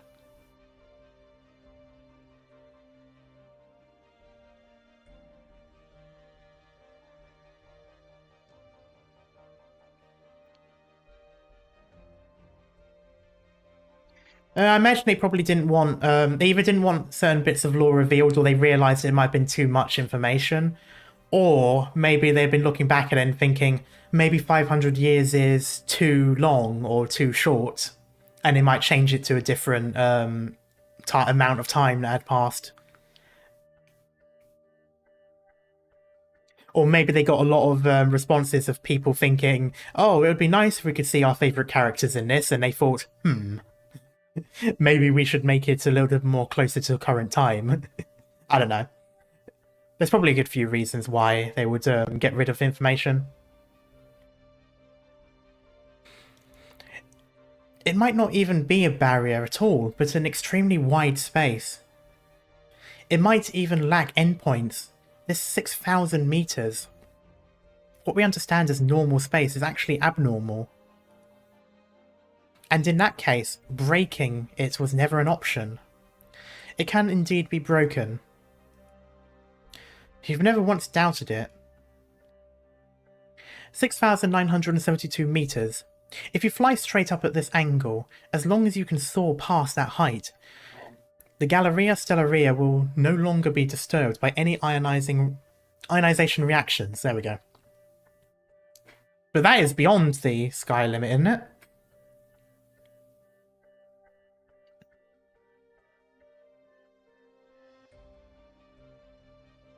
Fine. So you have credible data from that spirit, but it doesn't reduce the danger of exploring the skies at all. No, even if we assume the barrier is enveloping the land like a membrane, as you say, it means we know less than nothing about the space beyond it. Well, yeah, that's kind of how science works. That makes your actions even more hazardous. You could even bring disaster upon this land. I know. The people are simply inadequately prepared for this. There will never be adequate preparation. If there is indeed a calamity looming over us, then humanity is already living under a ticking clock. If that's the case, then we should be even more cautious, right? Saria, I believe there will come a day when a much more complete exploration team will be formed. Well, yeah, technically, yes. And with more data and full support, they will enter into the depths of space before our very eyes. On this, Kristen is right, to be honest. Yeah, I mean, most of our space exploration is done purely with absolutely zero knowledge of what might happen. We have some ideas, based on what we see, but most of the time you don't know until you send the things up there. And at a certain point in history, you wouldn't know until you send the people up there. And that came with a lot of risks.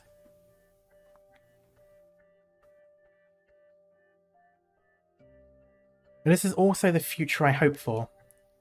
But you yourself are not in this future of yours. True. I'm ill-suited to be called a pioneer. On that point, I fully agree with your view. If possible, I would prefer to become a starting point.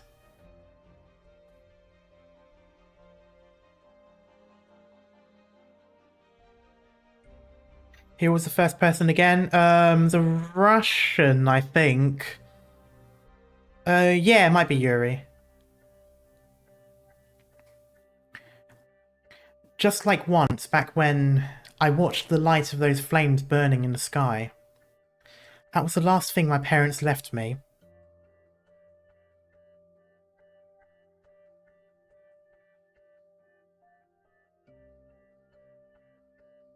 A starting point.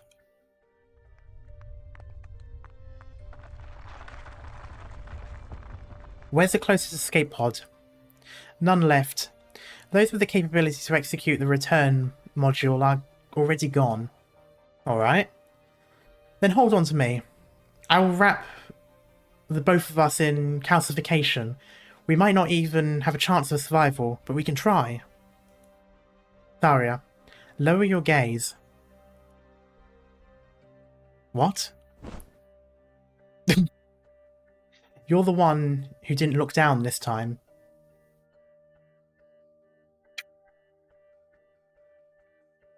Damn.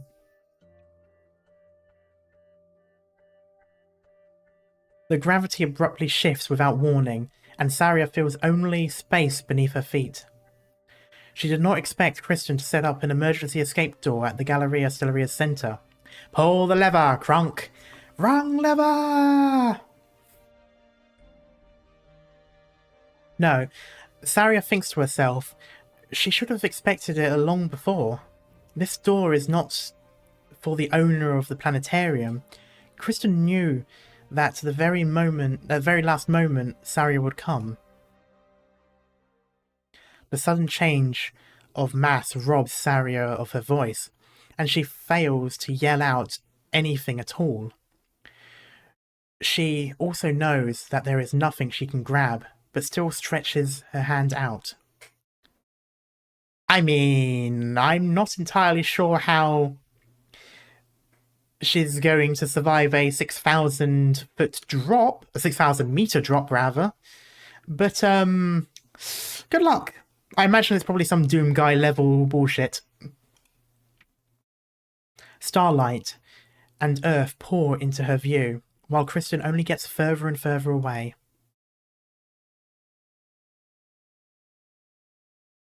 I'm not sure how I feel about the fact that she's succeeding in this. I want it to succeed, but at the same time I still dislike it because of everything that happened in the past in order for it to get to this point.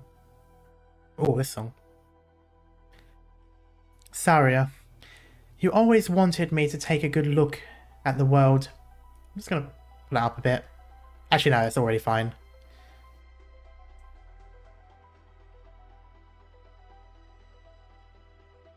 Now I have. It is equally beautiful. Oh, I love this music.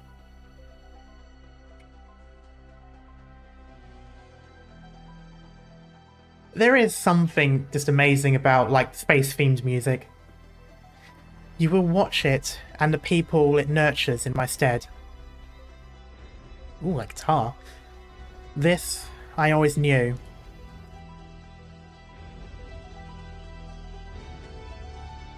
Gonna put the audio up a little bit for you guys.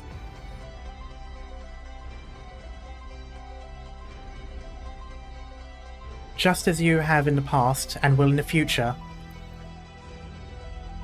And I'm not the type to lead people on step by step. I am just a pair of eyes. Eyes that will peer into the unfamiliar depths of space for all that live on that land. There we go. Kristen. I can almost see the true starry sky. It probably hasn't changed much from what you've told me. In over 10,000 years. Okay, so Hull's race has been around the same time as that civilization, because she mentioned 10,000 years. Or someone mentioned it to her. Me and you, our civilization and yours. On this scale of the universe, we really are insignificantly small. A torrent of energy pounds the accumulating area of this giant airborne construct. And the ring hovering up high looks almost swallowed by the tremendous amount of energy. Immediately afterwards, an even greater amount concentrates at its core.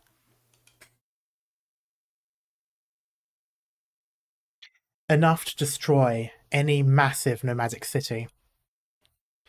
And this world is just so puny and shallow. How could it ever bear it?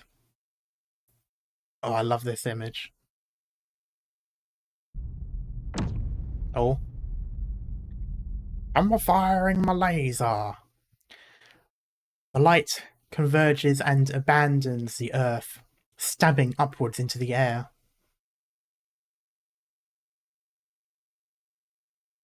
Oh. Oh. Oh.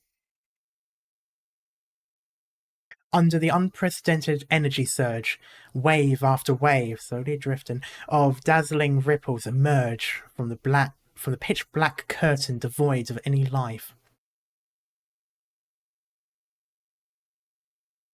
The false sky is at last rent asunder. Please, show me something beyond it. Yes! Planet?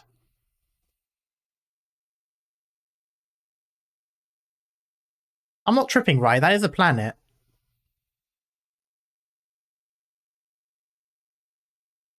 There we go.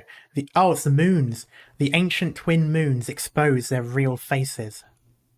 Tonight, the truth will be perceived by humanity for the very first time.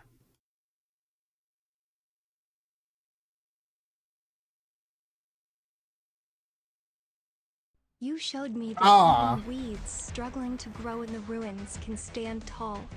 Thank you. God damn it. Oh, those two. What are these? Okay, fine, you rogue.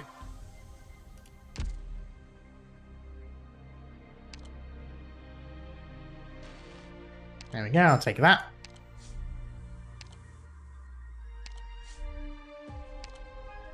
Nice. Fun stages you open up through the research. Oh, okay. I'm getting close. I'm fully done, well, nearly fully done with these. And I've started these two, so I can get it done in this week.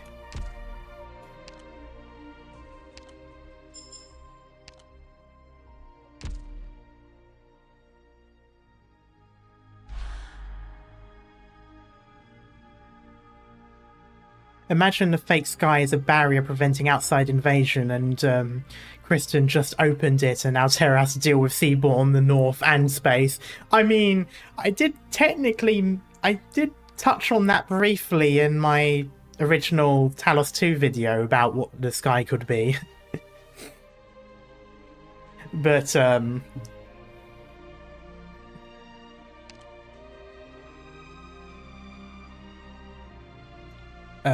those left behind, some jeer, some are in awe, some dance in joy, some spend the night sleepless.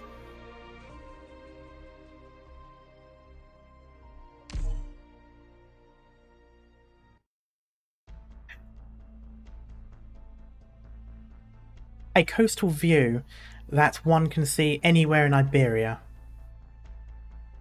Speaking of Seaborn, rubble close by indicates the place may have once been a prosperous village. But now, only a solitary wind chime left hanging on a wall echoes the waves as they hit the shore. Bewildered slithering sounds. I love that. I forgot about that back in Stoltifair, and I'm like, how am I supposed to imagine these emotions in slivering noises.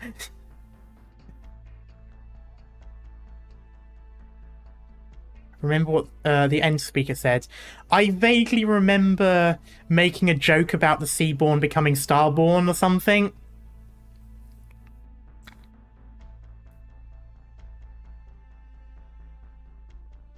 A wave washes a sea terror onto the beach. No, perhaps it might have followed the wave to dry land. Whatever it was, it didn't seem to have a goal in mind. It merely wanders, looks around, just like its brethren do. It shouldn't have found anything. All it can see while standing in its overgrowth is an endless ocean and the sky. I'm trying to remember what happened now, the encounter with the boss at the end of Stoltifera.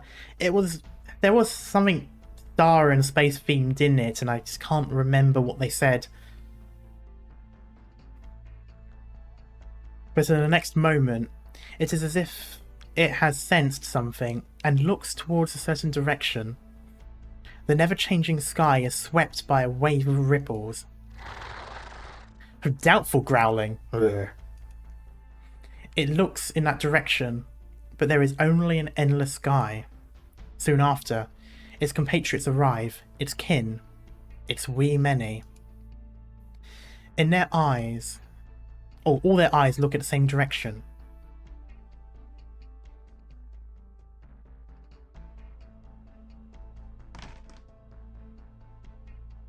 As an attendant apologizes to the proprietor, he props up his master, a court musician, and helps him leave the bar. So this is Lifanian. Oh, there we go. Mynheer, you shouldn't drink anymore. Don't get in my way. I can't figure out a tune. I might as well just drink myself to death. Ah, Mynheer, didn't you draft several pages yesterday? I think the third song is honestly not bad at all. At least you know me well. Oh well. But nein, this will not do. It is not good enough. There is still something missing, a key ingredient. Do you understand? A kind of psychedelic, yet magnificent, an image of madness. Well, have we got a sky for you tonight?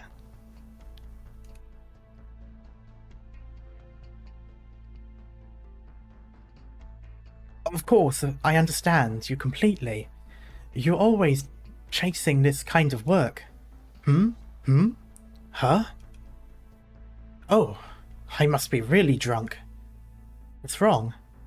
I saw waves streaking across the horizon. Waves? Oh, I should take you to a doctor. What is that?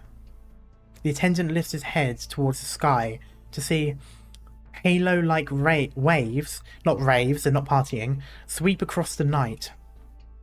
This is...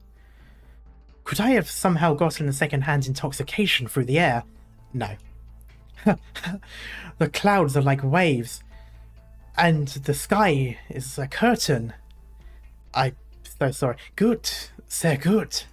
I don't know what, I think gut is good, but I don't know what, oh no! That's not the right word. It's something, it was a different word. Oh, it is good, okay. For a moment I thought good was spelled differently for a moment. Yes, oh, so it's very, that means very, okay. I don't know why I was thinking good was G-O-O-T. I might have been thinking of boot, as in like das Boot, but I don't know. Theron. Is it Theron? Teron? I don't know. Go, quick. Take me home. No, hand me a pen, quickly. Here, have you found some inspiration? Inspiration? No. What I have discovered is a wellspring. Under the dim streetlights, the musician lies down on the floor on his stomach, writing in frantic pace without a care for his image. Tonight, Many an artist slept nary a wink.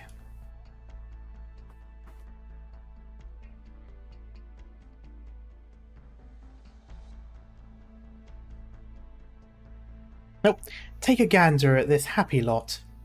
They think the storm is already over, and Victoria merely had a little hiccup. Whatever they possess is still intact, and will continue to remain as is. How I wish I could share their optimism. Oh, hello. Sir, there is something I need you to see. What happened? You're not the sort to be a killjoy at a time like this. It seems something has happened in Columbia. Seems?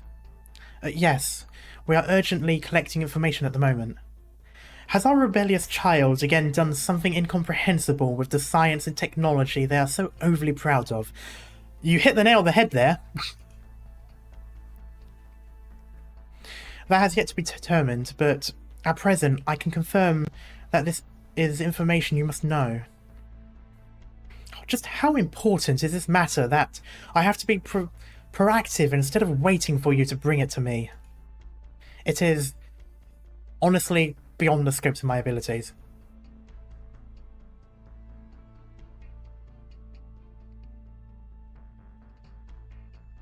The Count realizes the bitter smile on his trusted subordinate's face, and this shifts his originally joking mood to one of surprise. His officer only knows to tell the truth, and this means that something has indeed happened. The Count walks to the window and immediately realized why his subordinate was at loss for words. That was information physically impossible to be brought before him, but also a reality that no one could ignore. What sort of natural phenomenon is this? We immediately hired experts relevant to this field, and combined with the information from Columbia over the past few years, they have proposed some valuable theories. Site 359 spy dossier, investigation report on Maylander Foundation, and... oh sorry, that's him talking now anyway. And what are these? Academic papers? A barrier?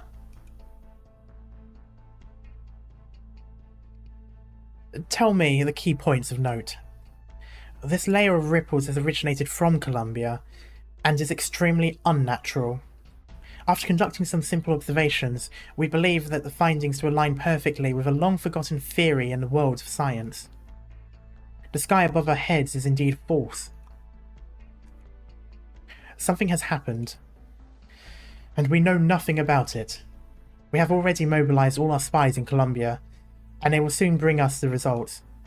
Spare no expense. I want an answer before tomorrow morning to bring to the Duke of Normandy. Okay, so the Duke of Normandy is still around. Yes, sir. Oh, it's you again. My lord, I would like to introduce my distant nephew to you. Tonight's banquet ends here and now. Eh? The Count needs his peace and quiet now, so please return home, Viscount. Very well. The Count looks at the distant sky without saying a word. Tonight, conspiracies hatch in alleys while countless politicians toss and turn in their beds. Oh, warning. Energy overload. Energy overload. Shockwaves from the energy surplus have impacted the entirety of Hammer. Secondary disengagement protocol acceleration complete. All secondary cabins mounting devices and external energy lines have been separated from the Galleria Stellaria's main body. All personnel, evacuate via the escape pod and execute return protocol.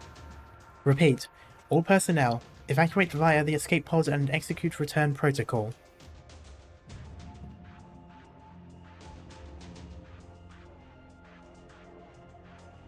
This goddamn weightlessness. Couldn't they have made the escape pod just a bit smaller? Not the size of an entire room. Quick, Get the self-balancing system up and running. We gotta stabilize this room first, at the very least. My bones are about to shatter from being tossed around like marbles in a box. I know I'm working on it. I hate manually disengaging lock mechanisms so much, especially in times like these.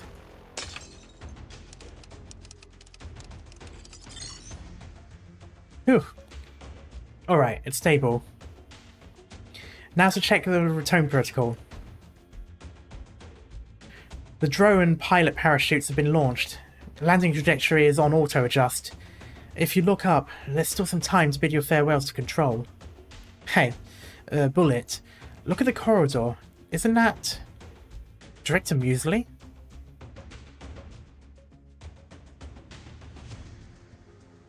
Director Muesli, get in quick. There's still seats. You should have clearance to enter. This is the escape pod. The escape pod has existed since the very beginning of Arc 1's design phase. And we ran several rounds of navigation and pressure tests before, so don't worry. You're Claude, right? I remember you. You've all been in components control for many, many years. Before Hammer took flight, Kristen disbanded the Rhine Lab Components Control section. The last job she assigned us was to assist the energy charging and focusing. All calibration and maintenance and security tasks have already been completed. Then, we return to the ground. We'll get new contracts, leave Rhine, and leave Tremont. Oh, right. What's this? A remote sensor recorder. It provides real-time feedback from the biological data in the vivarium. Control said it would be helpful to you. So I was going to send it over to Ecological once I got back on the ground. The data was just updated. I'm really sorry. Wait, don't tell me right away. Not so fast. This is... How many years did it take? Go. In the short span of time after Galleria Stellaria broke through the barrier, the death rate of the 750 plants has exceeded 90%. The rest aren't expected to survive. Kristen, what exactly does it look like beyond the star pod? You're fully aware of sharing the same possible fate, and yet you're unwilling to call off your trip. You've kept your promise to us all, but did you plan on travelling solo from the very beginning?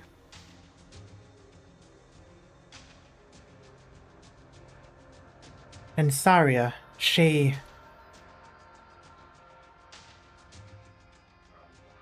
Wait, the acceleration is still increasing. Our descent speed hasn't slowed at all. We're falling even faster than before. What's going on? Bullet? The shockwave from the energy overload must have messed up the return protocol. I can't reverse it. Both parachutes have failed, and the self-balancing system is about to malfunction. Wait, isn't this equipped with a gravity-related Originium Arts module? Find the arts unit, quickly. Oh, gravity-related Originium Arts.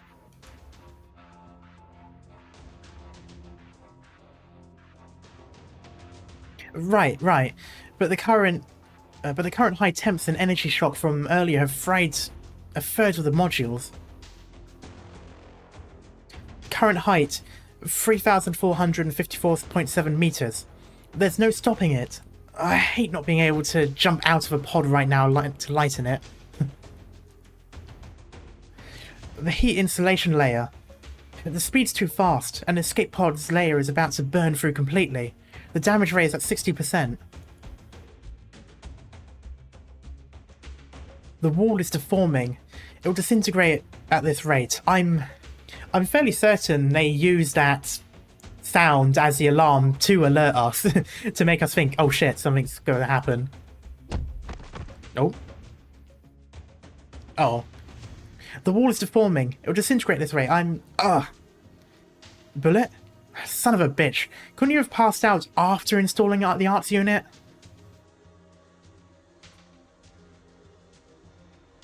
How can this be? All the return to ground structures have gone through several rounds of testing. There's no simulation that can reproduce a passenger's cabin return to the ground from maximum height. Science requires first-hand verification. And that's what we're doing right now.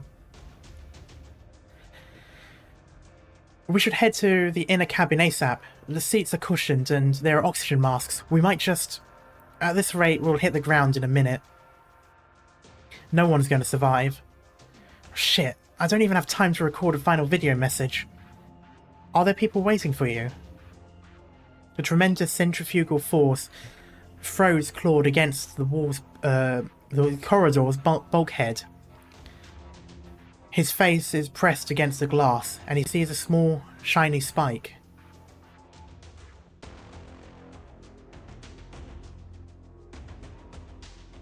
No, it is a person, a figure tightly bound in thick layers of calcium. He confirms what he's seeing, but this means that the opposite figure is falling at the same speed as them, and maybe even faster. Director Saria? Imagine just seeing like your old boss or something just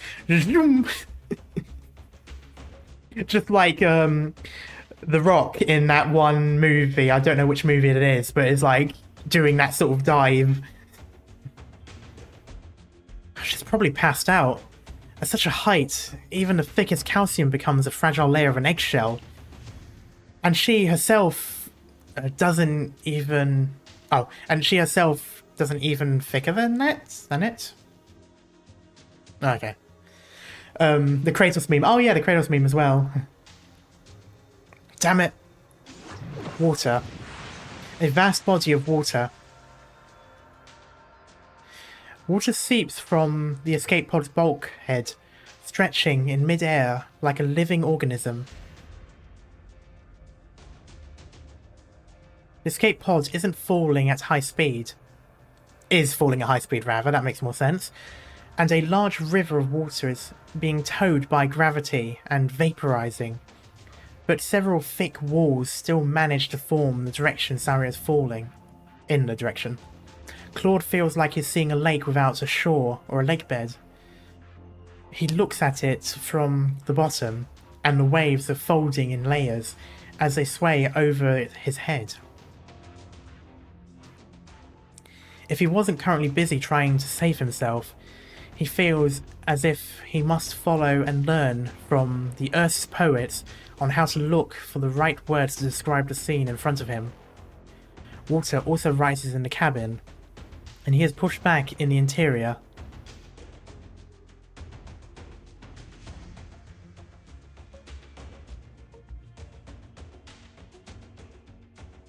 Director Muesli, you're...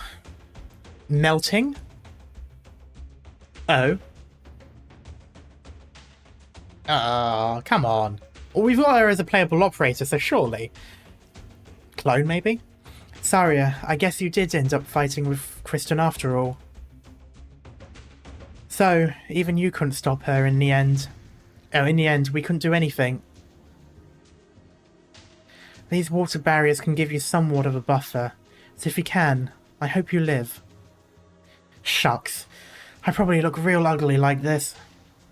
But if I could go back and had this level of determination to pump all the water out of me like right now, could I have changed a lot of things? The water gently envelops everything in its body. All components, control employees, prepare for impact. Hold your breath. It's easy to choke when you're submerged in water. Go and meet the people waiting for you.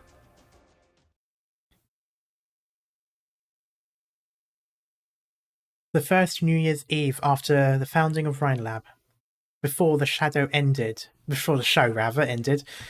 did they actually dance together? A dance of three?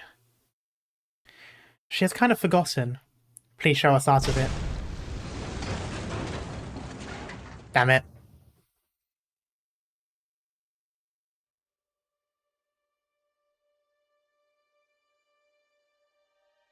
Saria, what did you see? Just the sky. That's right. The sky. I sat on this stump as a kid, watching my parents test flight after flight from the hill in front of us. Later, they brought me along. After they died, I never came back here until now. You're the first. And that's why you hate the sky. If I were 10 now, having just witnessed everyone's reaction to their death, and just finished going through their belongings, I would tell you yes. But that's not my current answer in mind. Worries, pressure, questions, derision, and bills from corporate and government sectors. These factors didn't hold my parents back, so they're not even worth mentioning.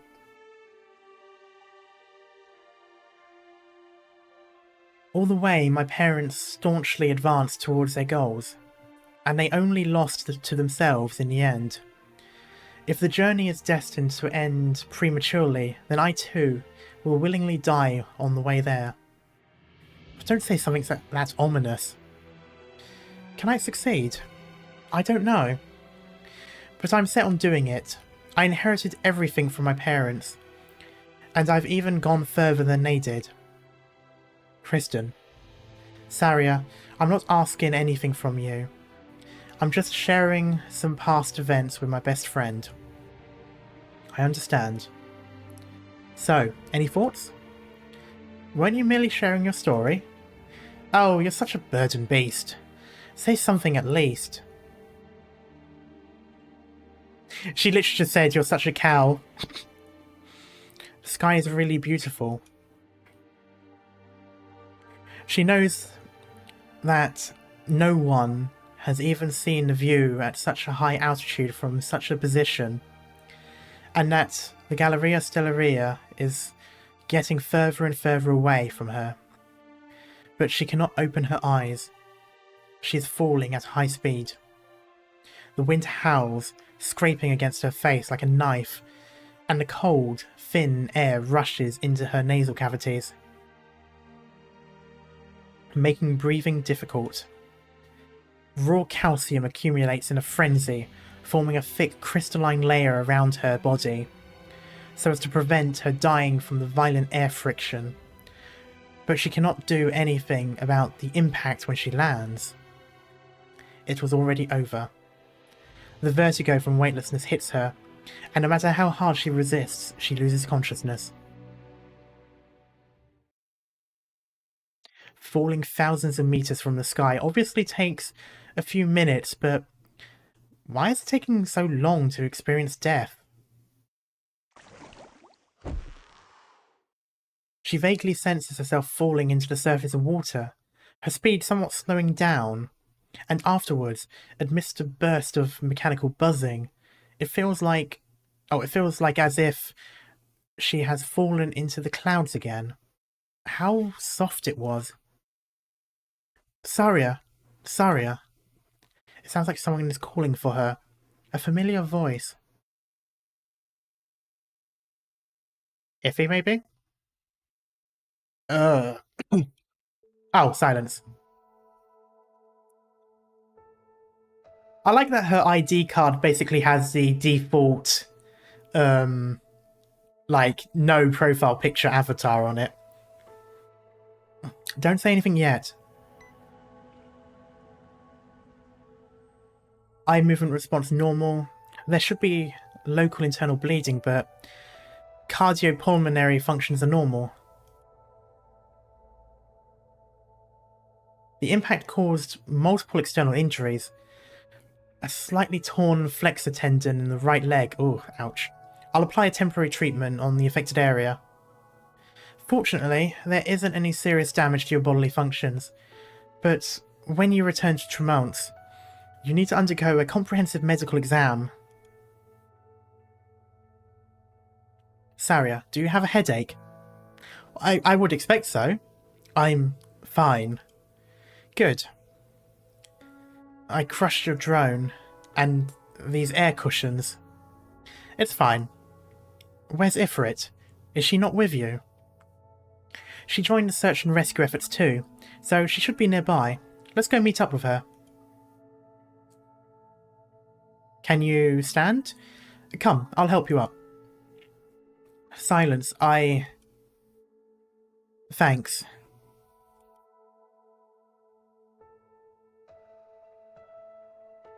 Oh, I love that.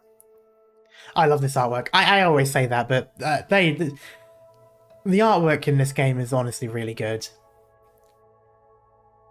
The clouds have parted. And now we can get an even clearer view of the sky. Yes, the sky is really beautiful. Are you not going to ask a question? Ask what?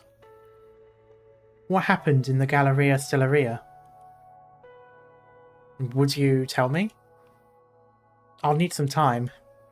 Then, do you want to know? Know what? What happened down here? When you went to stop Kristen? Will you tell me?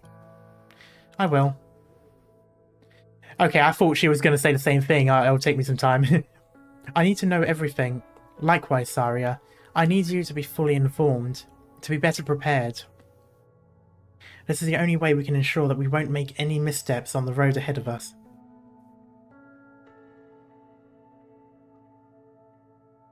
It sounds like you already have an idea. Hold on to my shoulder. The road is hard to walk, and I have no way of lifting you up completely.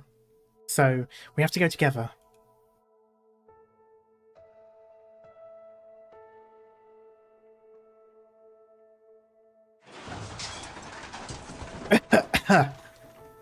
Claude, Benji, Johan, Bullet. The escape pod makes a deep hole in the ground, and the hatch flies out, smashing a boulder into pieces.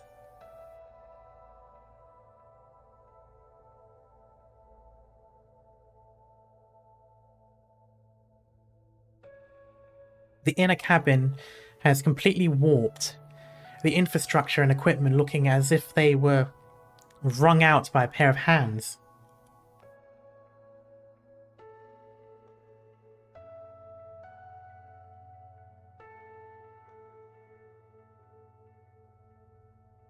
Has that red mark always been on the face mask there, or is that blood? I'm over here. What a relief. You're all alright. Oh no, it's always been there, okay. I'm alive? Wasn't the escape pod malfunctioning?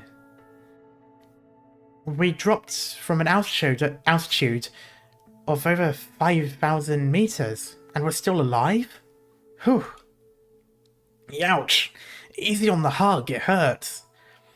It seems like those arts modules managed to help us decelerate a little after all. Don't get cocky now, Bullet. You know, you're the luckiest one out of all of us here. Hitting your head on the console and passing out at the most critical moment, and then waking up just as we landed safely. Must have been Annie's prayers working on you, huh? Aren't you guys getting married next year? Hey, why do I feel like I drowned earlier? And all of you are soaking wet too. It's not like the pod landed in a lake. What even happened? Have you guys seen Director Muesli? Water is still flowing out of the bulkhead connected to the escape pod, but there is no mud in the area. The night breeze will soon dry up the earth. Well, hopefully not before Muesli reforms from the water. Oh, hello. I thought we were done with you. Dame Calcit.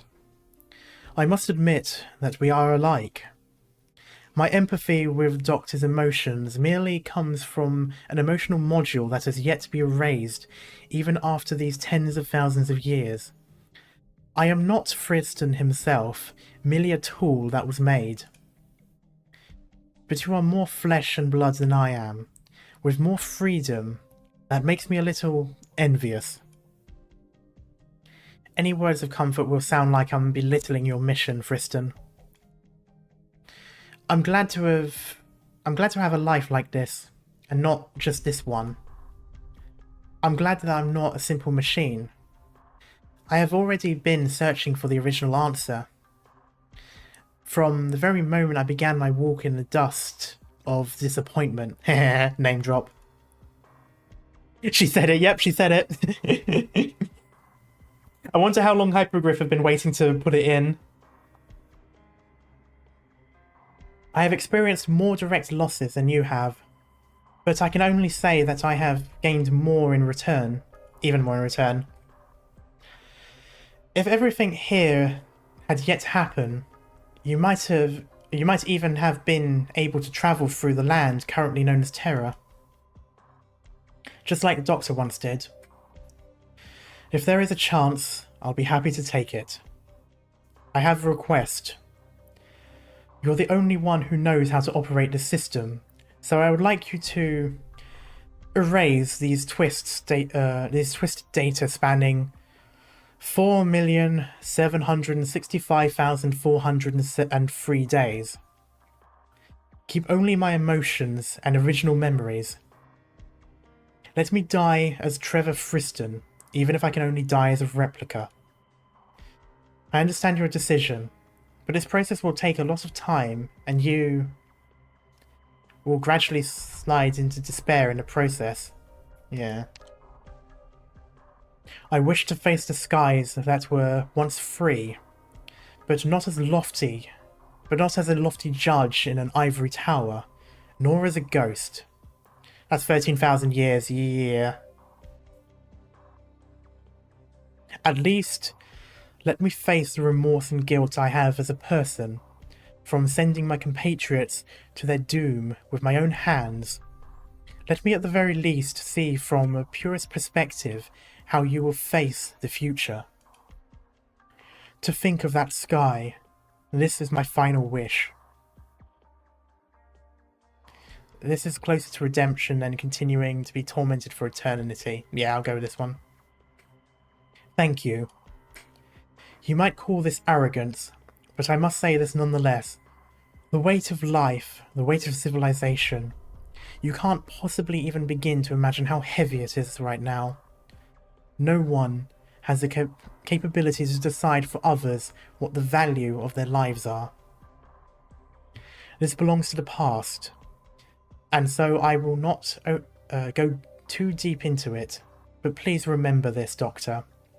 This will sooner or later become a multiple choice question about the present, and will be extremely important to you. Oh, not you too, come on. I've already had this lecture before. But presently I'll say this again. Thank you.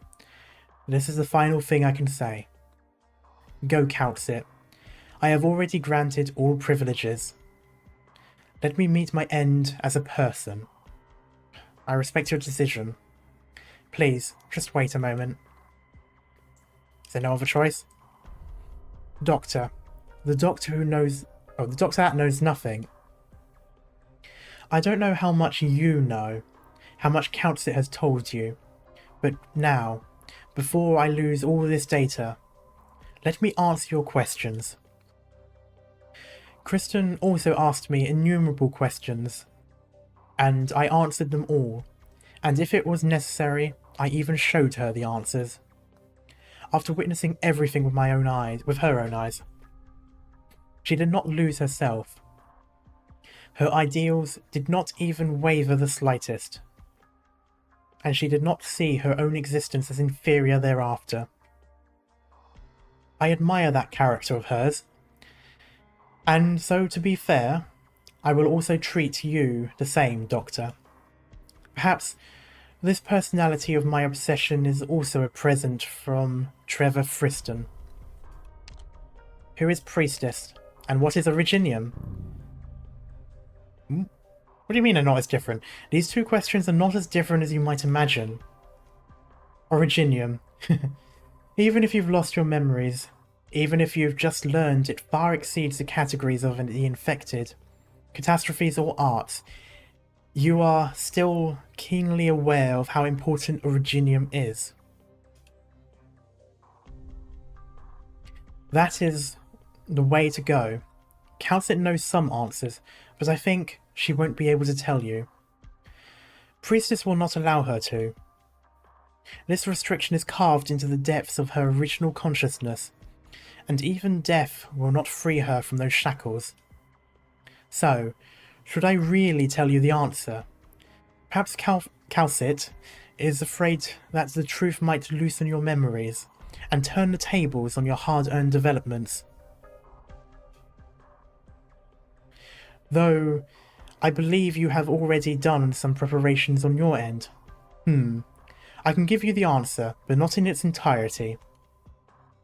I don't even know what your past was like. My birth and isolation from the outside world happened far earlier than you think.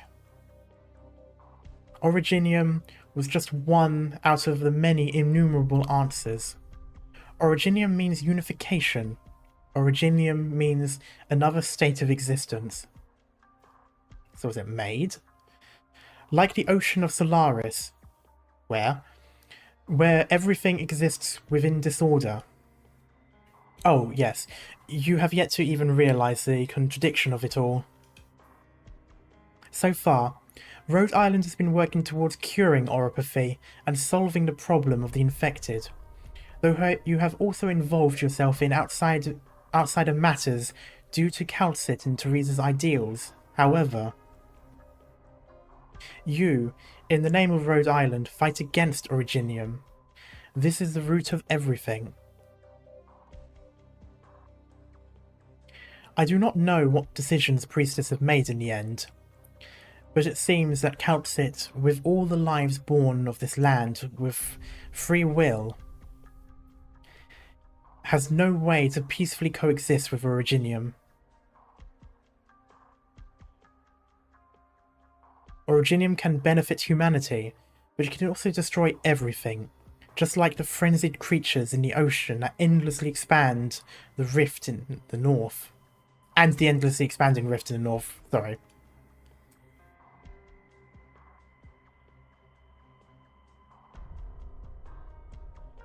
Priestess is the starting point of that madness, and you were once extremely close to her.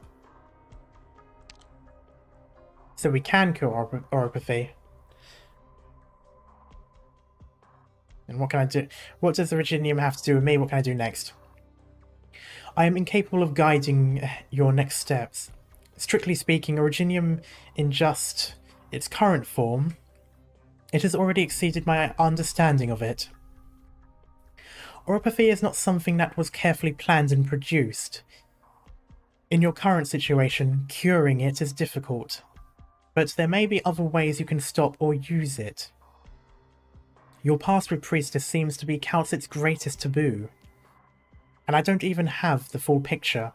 According to my hypothesis, your appearance, participation, and amnesia, they are not without purpose. You have to find your own answers. Don't blame me for being so cryptic with my words, but sooner or later, you will face the truth of the past. You will understand Calcit's thoughtful intentions. Stay patient. Stay true to yourself. Doctor, Calcit, you've already taken a huge step forward, but turn your head and look at what we've faced. Victoria, Columbia, the infected are still being discriminated against, and the flames of war might just spark in any place on Terra at any time. We still have much more to do.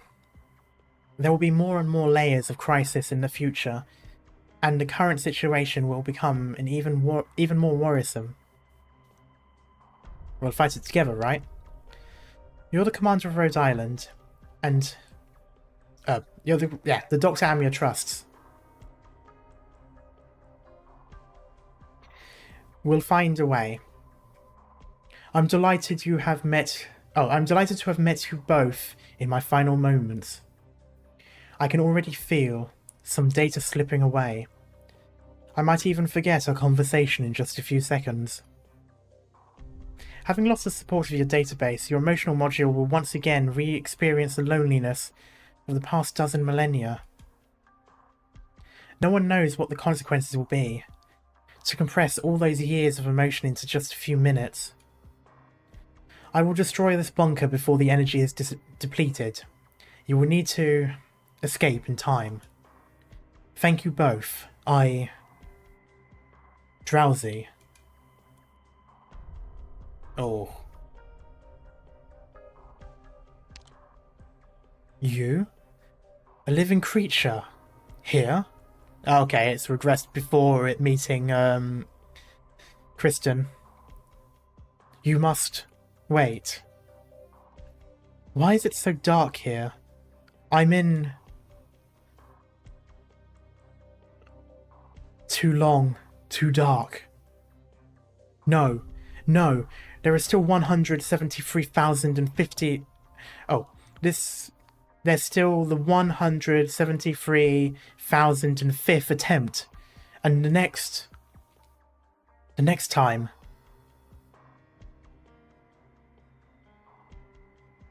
Can anyone hear me? Answer me. Please, where am I? How much longer do we have to wait? I don't know.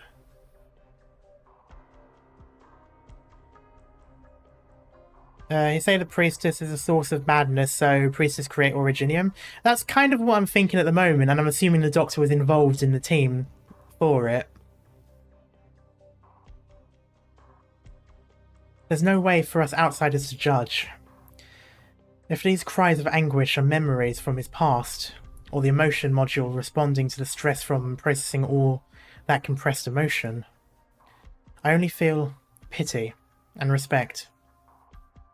Have you experienced this before? I hate this. Damn it. Why must I suffer this torture? Why must it be me? Even if they all come back to life, I myself won't be a living person. I made such a great sacrifice, and yet you've all abandoned me. Who is it that gave me such a duty? It was myself. Why? Is that me? Can I still recall that determination? Doctor, you should stop watching. Leaving now is the final act of respect we can give him. We have to find the exit. Oh, hello. Madame, over here. I knew something had happened underground when the cave collapsed. Well, let's leave this place first. Is this the man-made passage left behind by Kristen? Yes. I reckon it would lead us to the shaft. Only heaven knows why the army never discovered this secret path. If the Preserver had not shut down his system, it would have been impossible for you to find this passage. What happened to Hull? I have her trapped outside, and Maylander will have a nice long chat with her. Madame, I need to know. There was nothing there other than an old man marching towards death. And as for what those deaths mean, I can only say that they have absolutely nothing to do with Casdell. I shall not pry any further, unless a certain matter prompts me to. Walk this way. Walk this way. Sorry.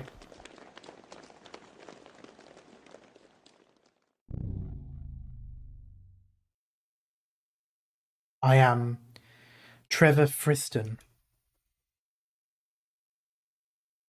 Oh, what has happened? What have I become? Who turned off the lights? I should report that punk to the... Oof. Vashta Narada. Oh. Ah. I failed, haven't I? After how many years? How many years has it been? Where did you come from? I thought you were with Maylander.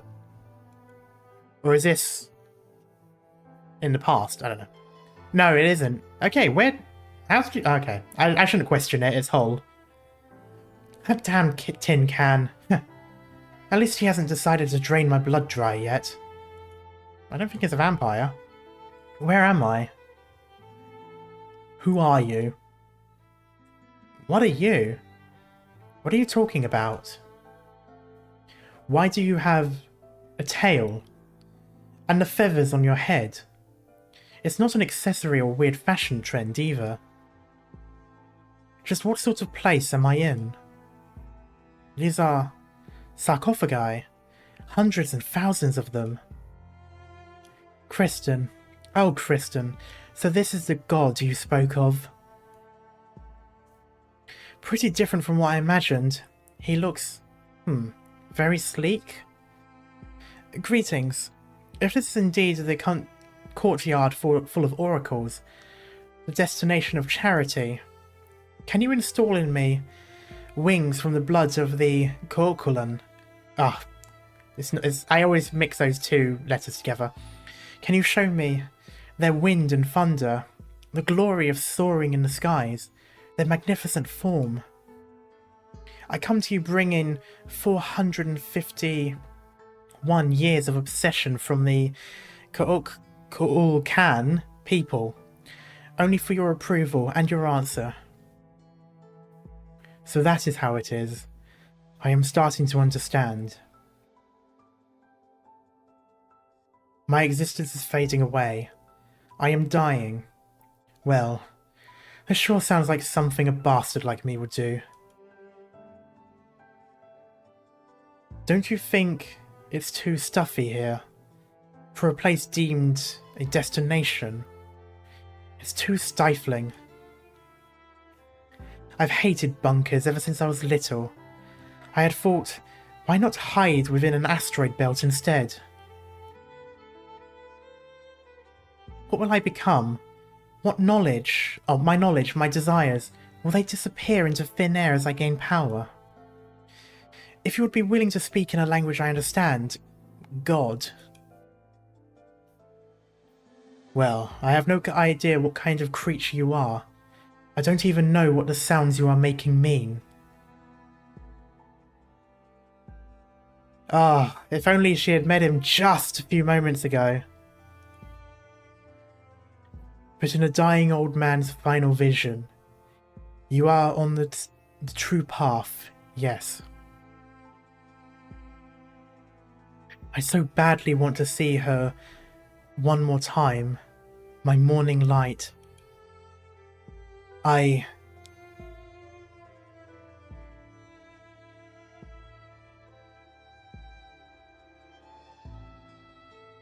icy wind blows over Hold without traces of any dust. In a blink of an eye, she finds herself in the wilderness. A hallucination? Art? What kind of Originium arts is this? This is how that crazy god has given her his answer? Hole looks around in all directions and does not find anything matching what she had in mind. She only sees a pair of father and daughter playing by the water, and the girl is sporting long and familiar locks of pale gold. A girl who looks a lot like Kristen. Hole waits patiently. She expects this boring and realistic scene to change, but nothing happens. She is devout enough, but nothing in front of her changes. So, what does this all actually mean? Please, don't waste my time. There is no response. Hole is starting to feel weary. She tries to get closer to the pair, but to no avail, failing to identify their faces, until... Show me. Oh, it didn't. Until the father picks his daughter up, and they look towards the sky. Only now does Hole discover, in the view she has gotten too familiar with, that there is something not even Kristen's wildest descriptions had mentioned. She sees a gigantic, enormous moon. For just a moment, the ground under her feet no longer feels real. The surrounding temperature seems to rise. Hole stares right at the instrument, and the fluid glimpse leaves her no room to think. but a preposterous thought appears in her mind. Was that terror? What was that just now? What did you do? Is it art? No. Is it a Fahrenmut's power? Or witchcraft? Like with the Tin Man? Silence. Pole is completely unaware that she is the only one who has left that beautiful dreamland. If this is what Kristen saw, then what she said was completely right.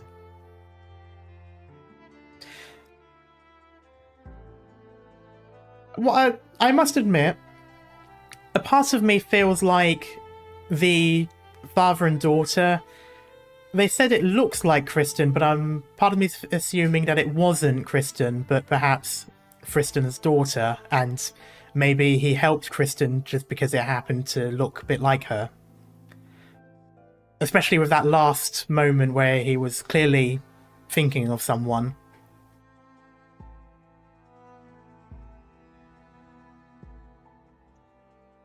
Because it never specifically said it was Kristen, nor did it ever describe any features, so I'm assuming that was his daughter.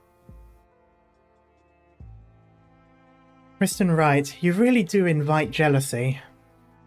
This is the enlightenment that your god has left me. How cruel of you all, denying me all my pursuits, my entire life, from my birth to now. And after denying me everything, God has fallen silent. She really is pretty cursed, to be fair. No, I don't approve. I won't allow it. You can't die just yet. Oh, please don't do anything stupid.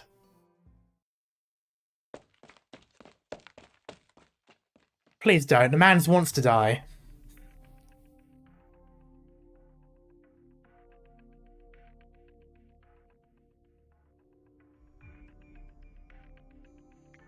So, you failed to stop Kristen. I already know what happened up there. I almost forgot we came here to stop her. I'm very sorry about that. I need to formally enter negotiations with the Maylander Foundation. I'll explain later. I'm also very curious to know what exactly happened in Tremont. We're almost there. Remember, Dame Calcit, the moment we arrive at the shaft, we are no longer simple collaborators.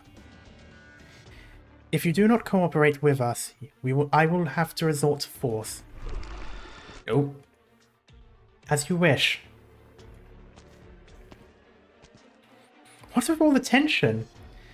If I kill this tin can again, I'll still learn a little something.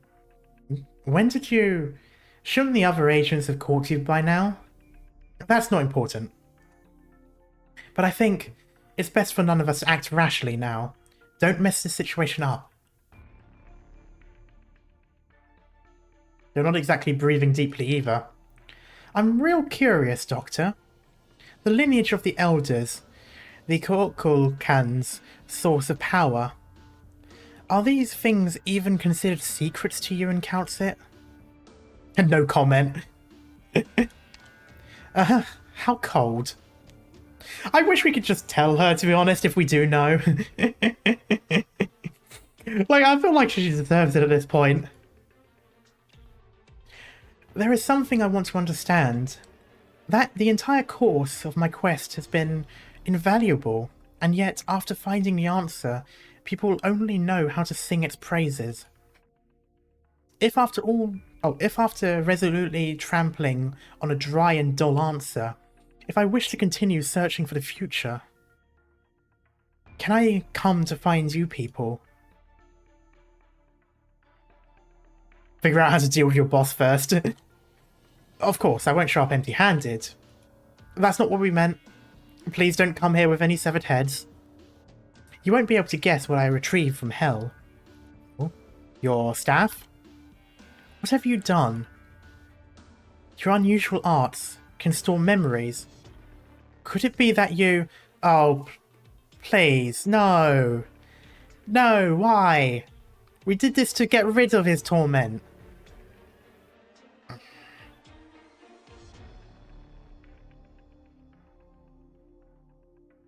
That's literally the opposite of what we were doing. Okay.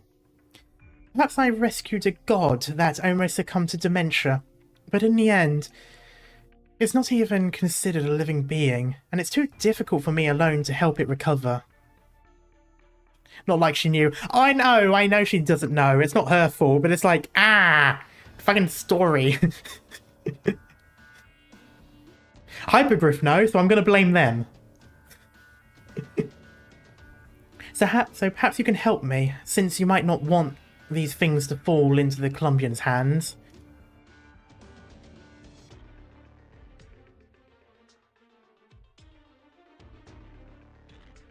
Is it appropriate to say this in front of the Tin Man?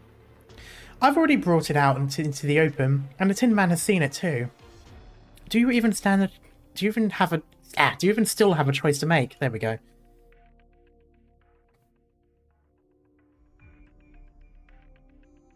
And no matter what you think of it, Dame Calcit's face already looks like she agrees, Calcit? I don't know, it's the same stone cold face as normal. My guess is, you don't have the right to call the shots here, Tin Man. Oh? The reason why you haven't looked into the underground at all yet is because someone above you has already made a decision for you. The President. Or maybe someone else. Well, that person has enough foresight to guess everything that has happened here. Even if the power to make decisions isn't within my right now, I still think killing Hull to retrieve his legacy is a more reasonable thing to do. About that, your boss should also know just which party has the capabilities to restore him. Snatching Hull's arts unit will only add to the gigantic pile of the Maylander Historical Association's archaeological discoveries. That one will not allow Maylander to act against Rhode Island.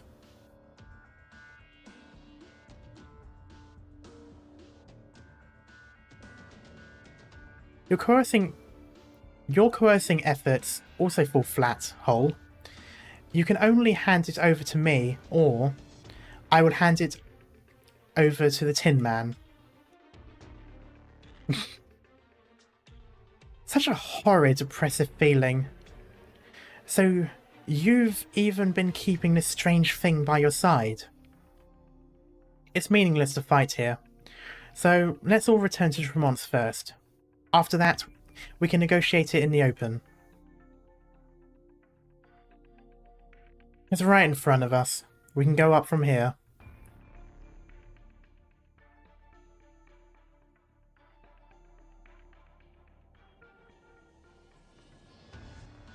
Sure is relieving to leave that place. Wait, that thing in the sky.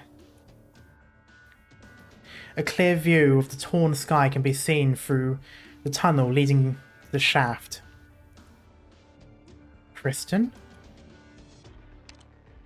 Humanity will reach this step sooner or later. Kristen, I hope you don't bring us disaster in Terra's name. More or less. I see. Then, your guess was right, madame. I will take my leave for the moment. I'll be outside waiting. Hull. What, you're leaving already? I didn't expect that bargaining chip on your head. In your hands, rather. But this is also your final chance. Hand over everything you got from below. The thing, rather. I'm so very sorry, Mr. Tin Can, but I've lost all interest in the Maylander Historical Association's history. That's something you can't say 5 times drunk. Now then, Doctor. Why did you give it to me now? Remember the choice you made. We're not on equal standing, madame. An openly honest negotiation may not be in the cards. Well, he's going to become a problem at some point in the future. Why did the Tin Man leave early? Contact Rosmontis ASAP. We need to be wary of any other surprises. Hull, I'm grateful for your choice, but I need you to try and find a different escape route from the direction the Tin Man left. What? I'm not so sure I'll be able to defeat this black plaything of yours. I'm not being wary of you, but rather, I want to make sure there's another way out. Gosh, I didn't even sign up an employment contract. But I have to start work already.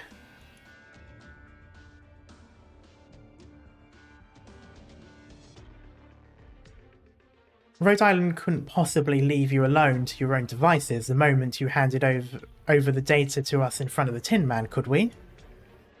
What's up ahead? I'm sure you can guess. I suppose I can. I'm glad you guys can guess, but can you tell me? I'll find another way up. Do make sure that when we leave here, we're not greeted by an armed division. Oh, don't worry, there's no more playable stages.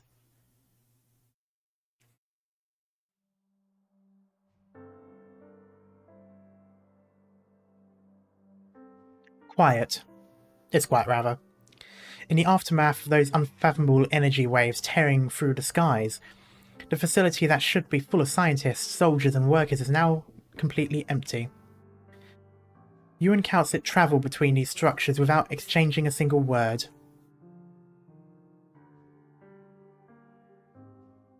There's so much information to go through, and so much history. Perhaps only after seeing the smiles of Ifrit and Rosmontis and hearing some firm words from Saria again will you only feel at ease. There is X stages, yes, but I'm assuming that won't have an issue with the story. But a discomforting feeling lingers in your mind. Light flashes across the edges of your peripheral vision. Wait, Calcit, what's this on the screens? Nice. Okay, hello. Nice to meet you two, Doctor of Rhode Island, Dame Calcit. We have taken over this facility. Every screen and all the surveillance equipment will expose your whereabouts. Ah, that's got to be the United Colombian government. So please, do not attempt to escape. On behalf of the... Yeah, there it is. On behalf of the Colombian government, I hope to hold an ad hoc private meeting with both of you. Can we please see the President? I want to know what he looks like. This might have happened earlier than you expected, but I just want to get on with it. I won't wait any longer. In the dimly lit building, the lights of a large screen flickers a few times, and then a familiar figure appears. You're not the one I want to see. I want to see the other one. The second in command of the fledgling country's leader is in no hurry to speak. He only faces you with that iconic smile of his. I swear, if it turns out the bird is the president, I would laugh, but no, I'm fairly certain it's a person. You start wondering. You feel some kind of pressure. Soon after, you cannot help yourself from turning your attention onto the pet perched on his shoulder all along. You sneak a glance at Calcit. There's an obvious, somewhat gloomy expression on her face.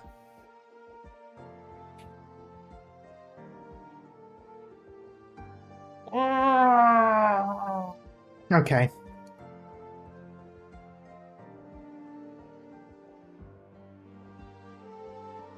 Mr. President. Okay, so we've got a penguin, we've got a wolf, we've got a bird.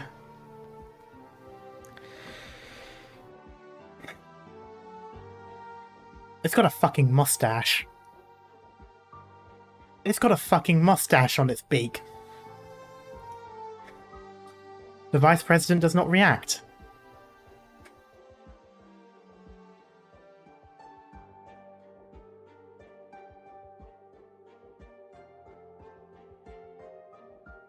You forgot the toucan from Unectus.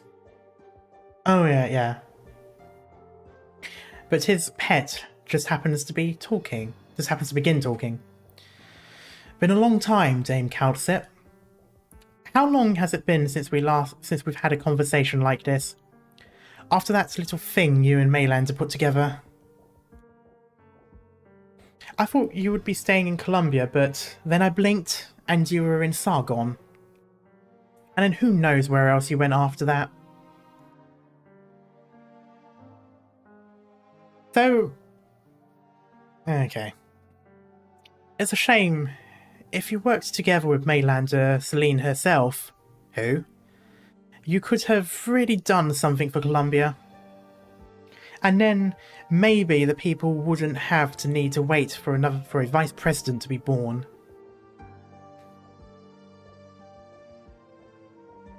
Oh yeah, I forgot about the lions. You wouldn't have come here just to exchange pleasantries, Mr. President. Pheasantries. Sorry, that was a shit joke. Of course. This is a personal meeting. Where's my father? Here? Father? You're holding onto his ashes, the remnants of his soul.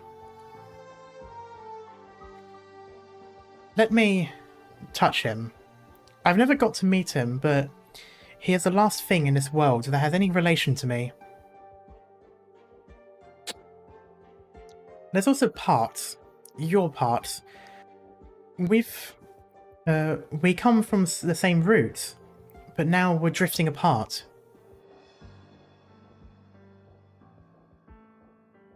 I had some words for him. He's gone. Trevor Friston is dead. He's pinned his hopes on this land, a world that has absolutely nothing to do with his lonely self. Yes.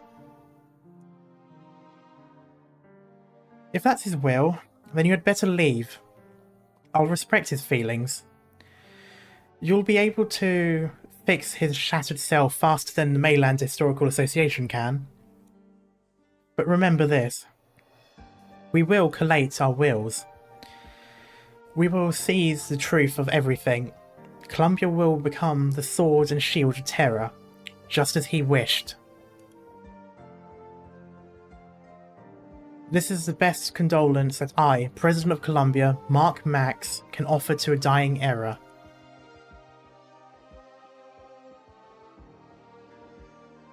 Kristen never wanted a tyrant, Max. Monster, destroy the cameras.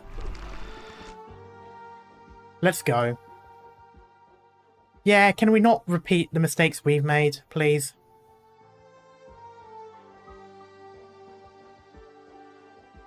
Narcissa, look how glorious the sky is. My field of research was far from Christian's, but I must admit, she has achieved a groundbreaking feat that will instill a fascination in every scientist there is. The scientific blueprint I once described to you is now being displayed to every single person in all its glory. Even these who are ignorant can now bask in the light of science. How blessed they are to be born in this era. Will there always be someone like you under every dream as big as this one? What you should be asking is, why must there be people like me to push dreams this big to reality? This question shall haunt you forever. I only know how to judge right from wrong. Just like what I'm doing to you right now. Thank you, Narcissa. All my ambitions, dreams, and failures are residing within you. For you to make your judgment. So, in the end, I will also give you a gift. Fades out of existence. That's a perfect gift. Rosmontis turns her head back, sitting in his wheelchair. Loken has closed his eyes. And suddenly passes away. Good. I'm beginning to understand what's going on. You did all these things just to see me, right? You just didn't want to die alone.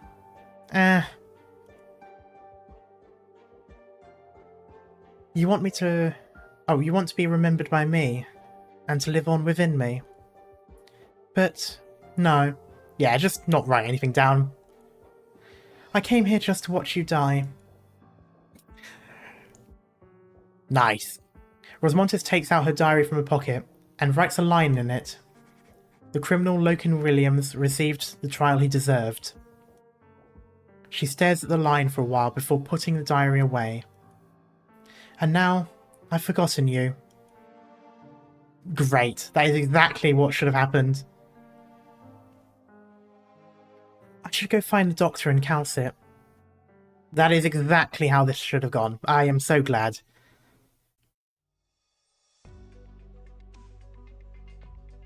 The Neko gets all the headpats. I should have brought some cigarettes earlier. I didn't expect you to be discarded so soon. Surely you know how likable I am. I'm serious. I was ready to fight a legion of power armors to death, and yet this place is so deserted. Even amusement parks on federal holidays have better security than this. I'd like to know why myself. Perhaps Dame Councid is skilled in the art of persuasion. Knowing her, it probably is an art.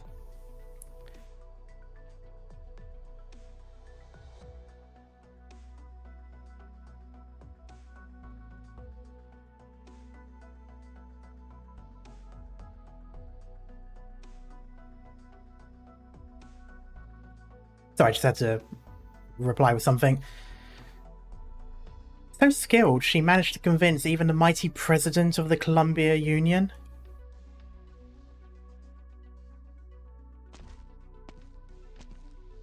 We're out. Are you alright, Doctor? I'm fine. Deep breaths. We spent too much time underground. Art of cryptic BS, yep. Yeah, she just confused everyone. Honestly, I'd hate to do negotiations with her. She would be so annoying to negotiate with. Like, I'll end up just forgetting what we're talking about and end up agreeing to whatever it was that she's asking because I've forgotten what it was that I had been saying. Taking in too much information at once is indeed a burden on you. My apologies, Doctor.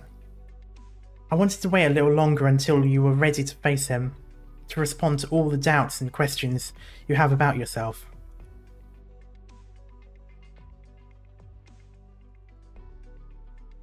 What exactly counts as ready? Dame Council and Doctor, you must have managed to get a considerable time extension. You have managed to get a considerable time extension. Yeah, there we go. I'm seriously about getting my work done, Doctor. Perhaps we should kill Mr. Tin Can here and now. Forget it. That's probably a meaningless act. The President has rescinded the order, which honestly came as a surprise to me. But, fix whatever Hull has handed over to you, even though I have no idea what it is, or the scope of the damage. Mr. President has given you time. I don't know how long, but when your time's up, we will definitely retrieve what was lost. Yeah, we learnt, though, from the last time people came to Rhode Island forcibly to retrieve stuff. We've learnt from that. I hope. Is this a deal? I suppose. After all, you have abided by our previous agreement, and have indeed helped us a lot in the past few days. So, in return, you can leave Tremont safely and return to your landship. As for the Doctor, you've already spent 3 days within the Columbian Bureau of Alcohol, Tobacco, and Arts Units and Originium, and I don't think Rhode Island would want an updated criminal record. As for Hull, for the time being, I only ask this. Is she currently a collaborator of Rhode Island? Can we say no? I kind of want to be an arsehole there, but I suppose she did help us. Yeah, I still can't believe that the Doctor just, I can't believe that the Doctor literally just turned himself in order to say F you to Mama Johns. Anyway, can we say no? Rhode Island will need her help. God damn it.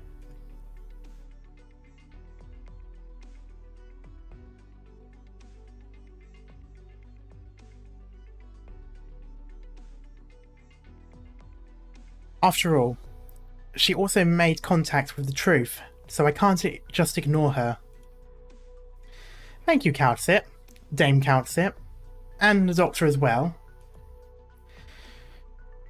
She's on your reputations now. Well then, goodbye. Alright, you two. We'll go meet with Rosmontis and Ifrit, and then leave Tremont.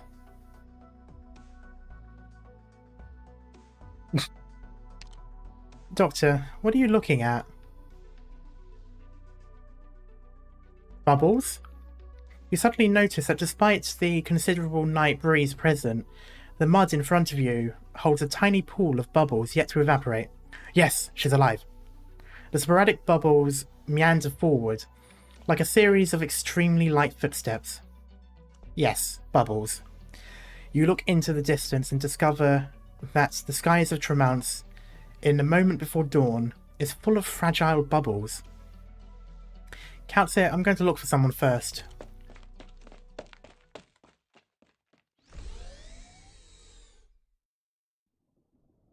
Oh, it's underwater. Rhinelab Headquarters Building, Vivarium. You feel as if you've just entered the bottom of a lake. There is no one, only a dense light blue and the soft sound of water. A huge glass ring divides the entire space into two. Other than a narrow corridor on the building, the rest of the vivarium has been entirely flooded like a lake. All the land parts are swaying as if they belonged in the water. You recall the vitality of your last visit here, but right now you can only hear their weak breathing. Why is the plants... The plants aren't going to say anything. A bubble floats from the pale fur and is rocked by the current, looking as if it could pop at any time and disappear without a trace. Muesli? Did I wake you up? Doctor, why have you come? I'm not here to take you a task. To give you a task, I'm assuming that was meant. Your arts are going to turn Tremont into a capital of bubbles. I don't expect you to see that. Didn't expect you to see that, rather. It was such a sorry sight, huh? Yes, I failed.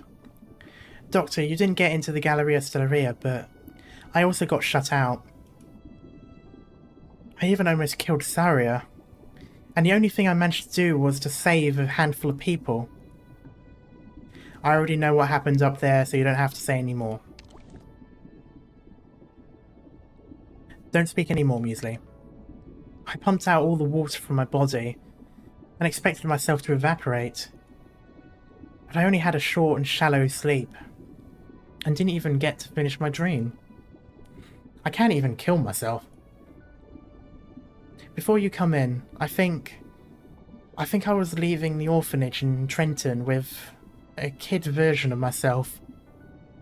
I think I saw a Muesli crouching next to a pale fir tree, tidying up the graves of my parents and my kin that I never met. I wanted to reach out and pat her on the shoulder. I think I met a Muesli who had just left Sammy. Her hair was wet from the morning mist, and she wasn't even holding her usual parasol. And it was so cold, her neck was tucked in and her head drooping. I've never seen myself so dispirited.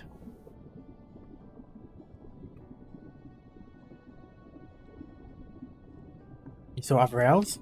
Yep. When Rhinelab began their scientific investigation section and started the Sammy exploration project, their footprints made it all the way to the ice fields in the remote north. I made a private request to Maggie.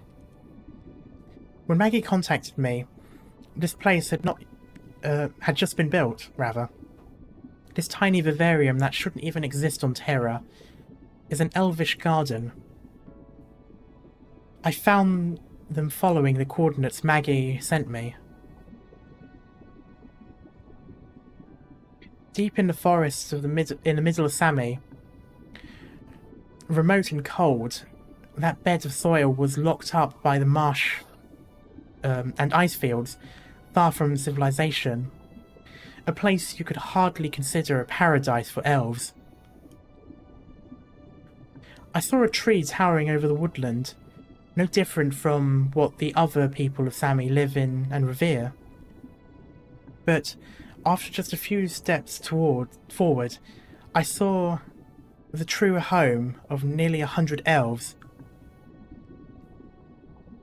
I feel like I've seen tree houses and such before in a trailer somewhere. An endless hollow beneath the tree, its thick branches entangled with one another. And ecosphere, I thought, okay, so it is that same trailer, right, okay. So this is talking about this thing. An ecosphere woven into the roots, as if it was encased in amber. To think there was such a settlement for elves on Terra. You want to persuade them to leave? No, Doctor. Wait, did I say want or went? Want, okay. No, Doctor. I couldn't even bring myself to ask them. They were not hostile to me, but I had no way of integrating into their society.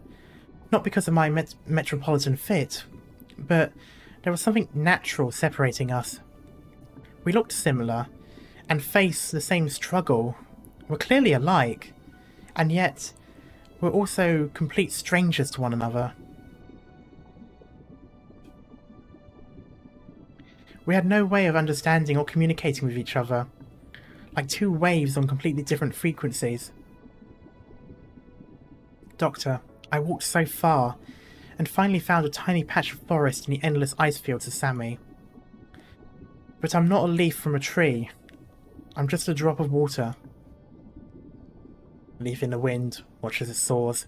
Anyway, the elf leans against the pale fir, and her hair moving with the topmost branches of the tree to the current. You can make out her expression, but you still wanted to follow Kristen beyond the starpod. I needed to hold on to something, but Kristen abandoned me, abandoned everyone, and the so-called future that she'd left for us. Kristen disbanded the components control section, and Saria was thrown out of the Galleria into deep space, and almost turned herself into dust. The possibility I was pursuing has also been proven impossible. Dorothy got herself into trouble because of the stuff at Site 359. Ferdinand has thrown himself into the army, rather. Oh yeah, what happened to him in the end? And Parvis, that old goat, seems to have died too. I can only reminisce about things that have already turned into bubbles. To me, they seem once as precious as fresh air, with hardly any iridium dust. They kept me from being so lonely.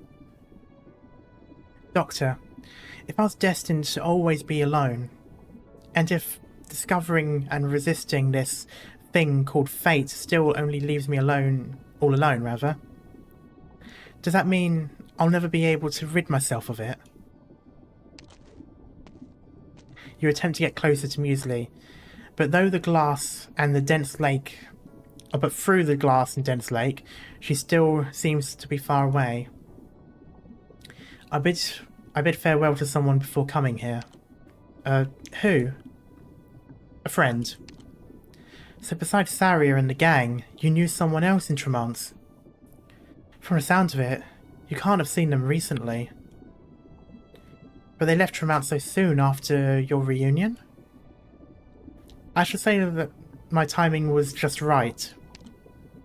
He was my kin. Kin? Then, did they leave Tremont to go back to your homeland?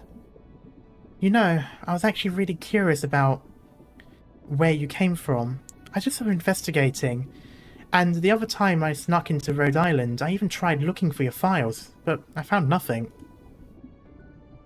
Is this because it's a secret, or have you also been trying to find the answer? Just like me.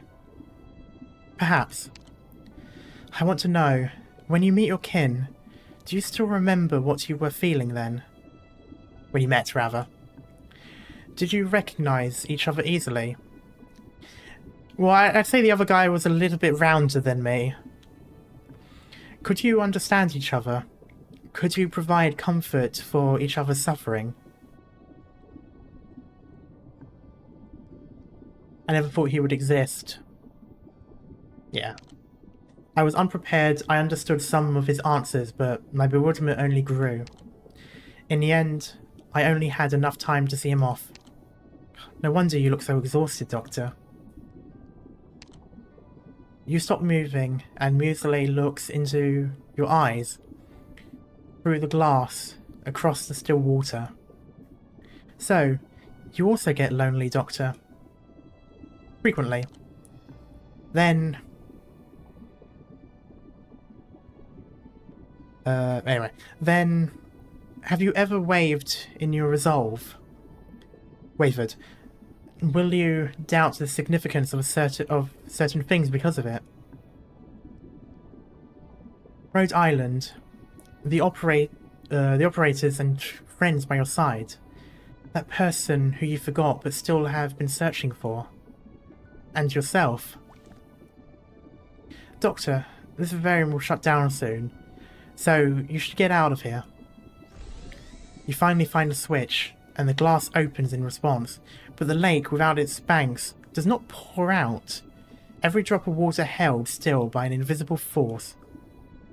Like a bubble about to pop, the elf is about to escape into the leaves of the pale fir tree.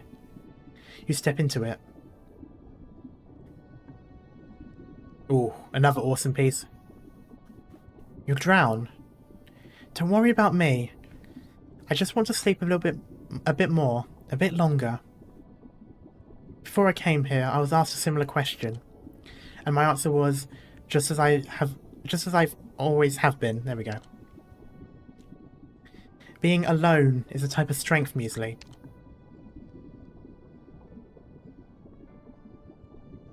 Even a machine-like person can be submerged in such an emotion. You will be sad, but you will reminisce. Oh, you will reminisce, rather. You will worry. And in the long term, it might not even improve. But it is indeed a kind of power. Every life experience that eventually fades away will still hold some meaning. I remember you said before that you don't like being peppered with questions. But I will still hold out my hand, Muesli.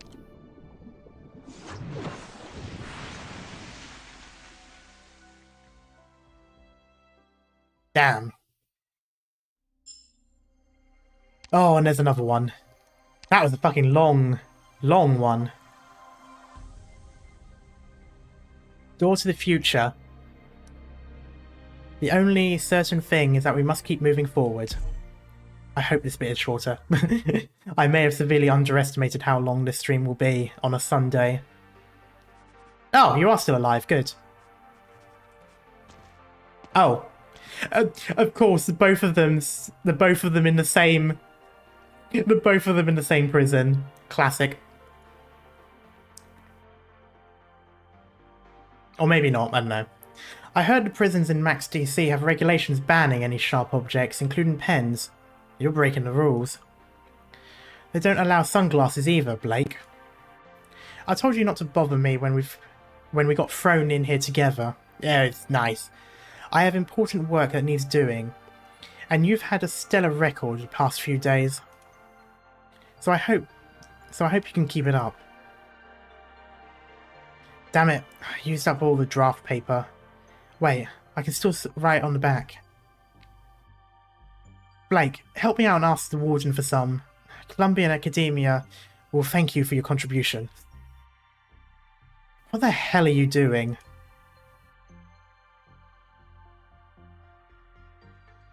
There's no way No, there's no way you think we'll get to live, Ferdinand. Colombian law has never been lenient, so can't you just quietly wait for the end to come?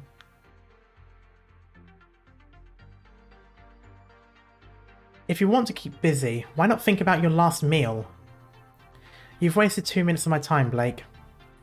Which step was I at? Planning out your last meal. You think you're so funny, huh? You have no idea just how significant my work is.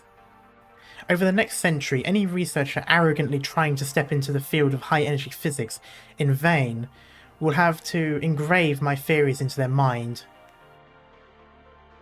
They will praise my name, regarding me as a king, as a prophet. Death? So what if I die? Just you wait, Kristen. You think you're so amazing. It's Ferdinand Clooney who has brought the truth back down to the ground, you idiot. Oh, these guys again.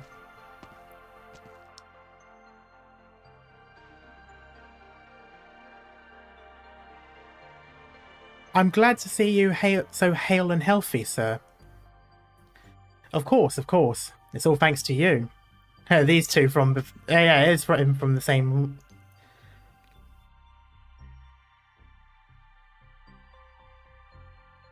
A few days ago, I heard some terrible rumours about Tremounts, but that's all in the past. I'm grateful that our Columbia has so many outstanding law enforcement personnel just like you. I hear you're about to be promoted even. Being a state attorney will bring out the best in you. Damn, from police to lawyer, I guess. It's honestly nothing compared to your business. Rhinelab has expanded its technological investments and purchased more than a dozen labs in various fields. I used to not care much about financial news at all. But now, with a friend like you, Justin Jr., I have to do more than just stare at cast iron railings in a daze like I did before. I'll give you some stock tips. There we go. I'm glad to see you taking fate into your own hands, but I did come here on a proper business this time. Those two? I've already got orders from above. Go ahead, Justin Jr. Just as before, it's nice to be working with you. Likewise. I have one more question. Which one did you want out? Just like before, madmen and freaks.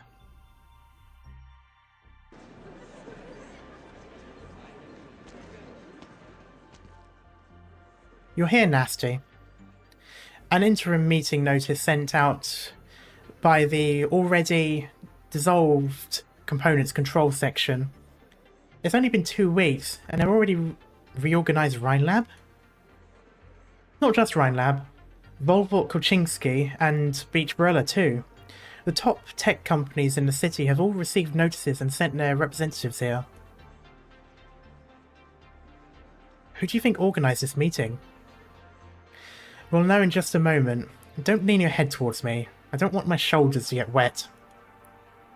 Nasty wrinkles her brows slightly, and the dead branch-like device around her waist suddenly extends. The moment it touches Muesli, the other party disappears from sight as if a bubble had just popped.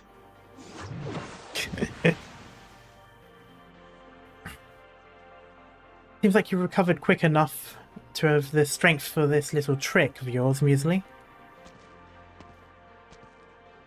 Dehydration isn't a serious thing to me. It's not difficult to treat it either. I mean your mental state. I thought you would be in a complete collapse, hiding in a forest to cry. A friend talked me through it, told me every life experience that eventually fades away will still hold some meaning. You're still as emotional as ever, needing others to soothe you. No, Nasty, I just calmed down. And figured out something I had overlooked before. The person appearing here at your side right now is of course the director of Rhinelab Ecological Section, the youngest and leading authority on ecology in Rhinelab. And that means Kristen passed on to me the biological data from the Galleria Stellaria's vivarium. None of the 753 plants survived, but before that, they managed to survive past the barrier and not die immediately after breaking through the star pod. It's a height that Terrans never imagined a life could reach, with a gratifying experiment result. Nasty, I know what your dream is. The Sarkaz's promised land could also be in the sky. You must have collected the data encompassing the entire duration of the Galleria's launch into the skies, right? Well, I was standing close enough that day.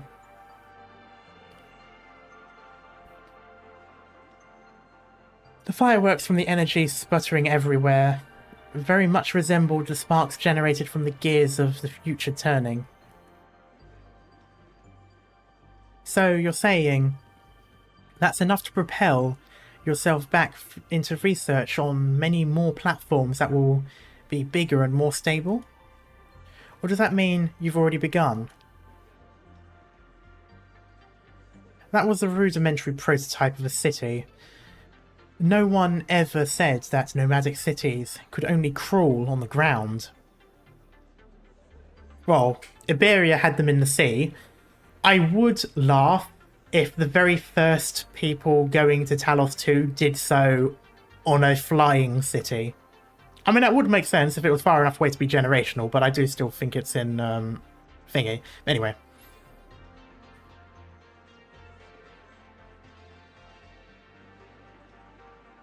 Stargate Atlantis is definitely one of the things I was thinking of. And me, I can fill the city up with life. So now, our goals are aligned. To use your words, we're now going the same way. Let's go, the meeting is about to start.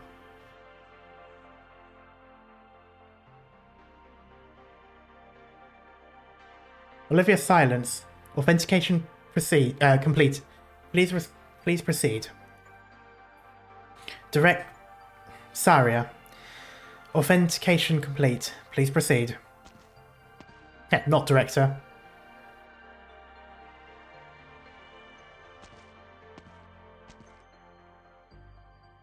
Damn, still being cold? Silence and Saria walk through the long corridor one after another, neither of them speaking a word. Both of them enveloped in quietude. They stop at the door of the conference room. Saria, ask me anything you have on your mind. Are you really ready? I thought you would have already thought this through while you were recovering. Science exists to transform society. This I don't doubt one bit. Likewise, I can also confirm the significance of Control's actions. There is no researcher that hasn't been stunned by the tear in the sky. But the real question we actually face is, what now? There's a rip in the sky, and the truth has emerged before everyone's eyes, and there is no reason to ignore its existence. But even if we all raise our heads, it doesn't mean the problems under our feet will simply disappear.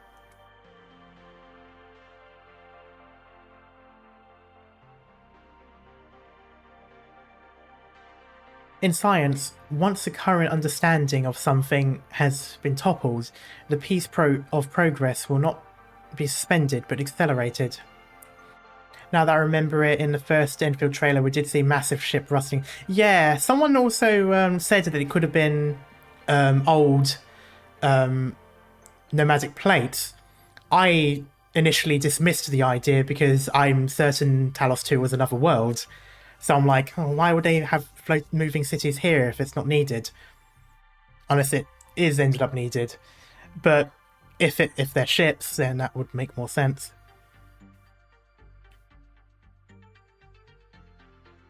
Countless constructions have been declared failures, while few fantasies have emerged. But scientists will eagerly tear down every cloud in the sky, and the ordinary people busy living their lives will be soaked by the rain the entire time. This is how reality is, and we can only accept it. It is inevitable to make sacrifices in the pursuit of dreams. We've heard enough phrases like this.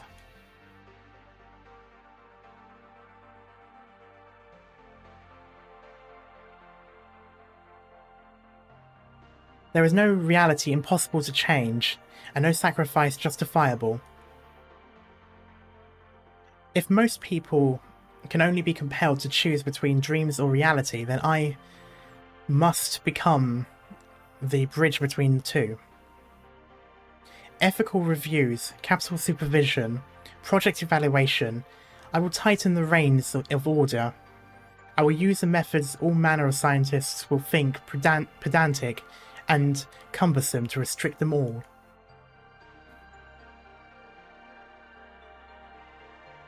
I will become a monitor, a buffer zone, a railroad switch.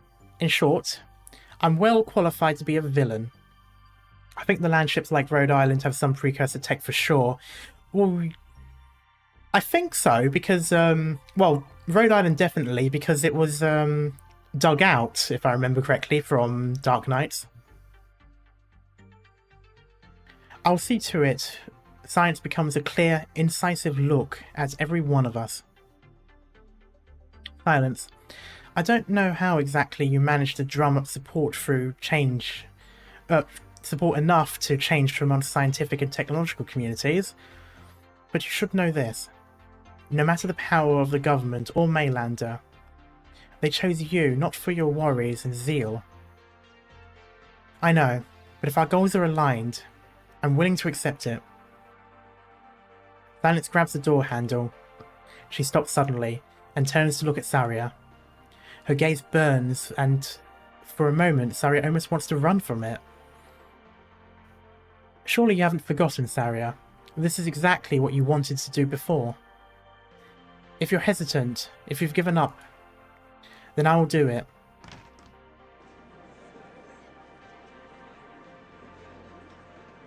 Dozens of eyes focus on her. To be honest, such a feeling of being noticed by everyone is not so pleasant to experience. Silence takes a deep breath and responds to those expressions of surprise, astonishment, and ridicule one by one. After a long moment of time, she steps inside.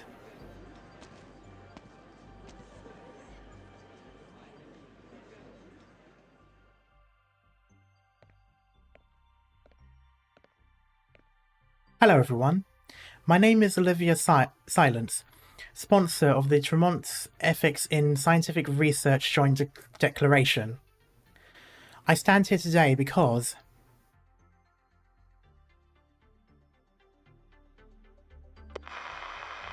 typical background of farms and nothingness. You can almost see the nuclear missiles rising out. Anyway, thank you, Mr. Chairman. No. Back then, I merely provided Miss Penny with an audition opportunity in Rankwood. It truly is nothing compared to the help you provided us this time.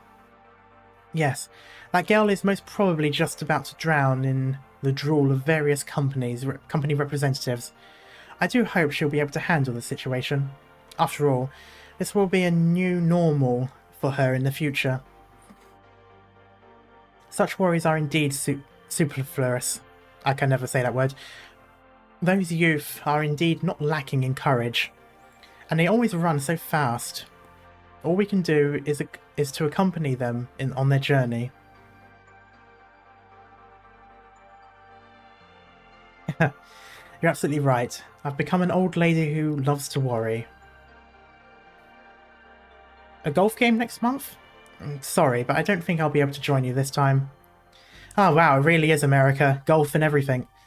Yes, Mr. Chairman. I no longer have a reason to remain with Rhinelab. And besides, I'm well past retirement age. This should be a long and extensive vacation.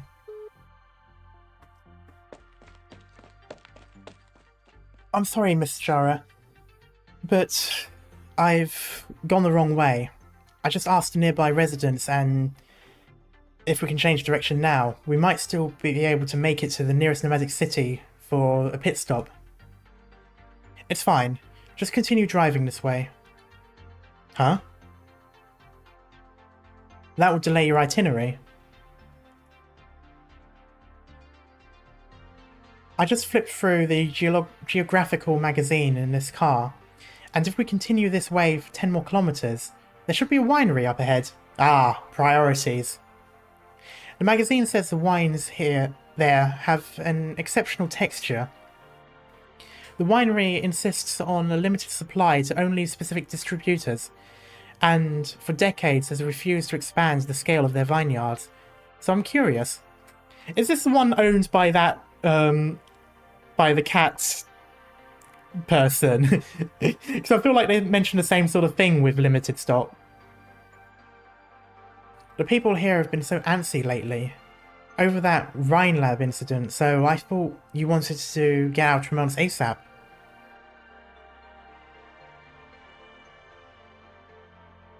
No one would give a retiree a hard time. Besides, just look at the wonderful scenery we have here. A wind blows from far away, and Jara adjusts her glasses, lifting her gaze up to the sky. The clouds are moving quickly, and a single star faintly appears amidst the twilight. The sky appears as lofty as ever. After a long time, she gently waves her hand. The driver thinks she was calling him, and quickly opens the door to her. Safe travels. Let's go. Oh, she's saying that to Kristen up above. Oh, speak of the devil.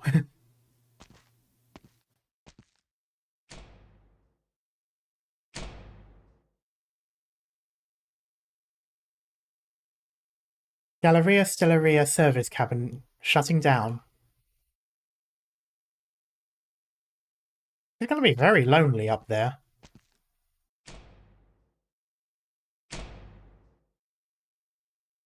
Galleria Stellaria observation bridge shutting down.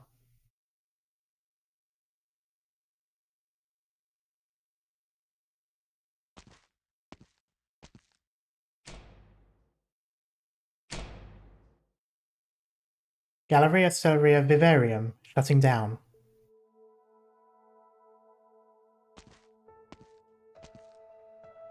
"5 days, 8 hours and 43 minutes according to Terra's time. After breaking through the barrier, the Galleria is persisting beyond my expectations.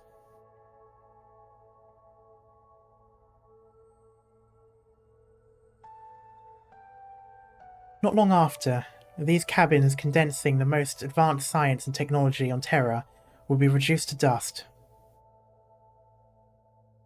The Galleria was never equipped with the technology and conditions required for interstellar travel. I still remember Friston scoffing at Nasty's plans when she handed them over. And now, I will lie down in the life support hibernation pod that Loken developed. We could never simulate the actual environment back on the ground, so I'm not exactly sure how long I can survive.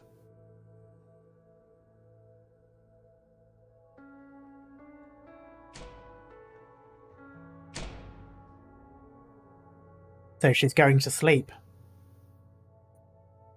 Galleria Stellaria Planetarium shutting down. Just drifts off, maybe at some point finding her way to Talos too. It's a little bit of a Space Oddity thing, really, the floating away uncontrollably. The entire Galleria Stellaria has shut down. The life support hibernation pod will activate in 5 minutes. Please be seated at once.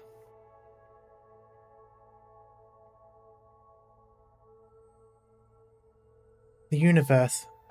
The first time I learned of this concept from Friston, I had no way of envisioning how encompassing, boundless, magnificent, beautiful and touching it could be.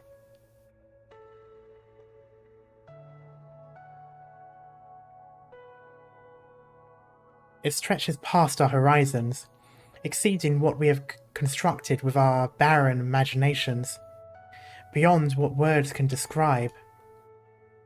A pity I can only record my words as an audio file.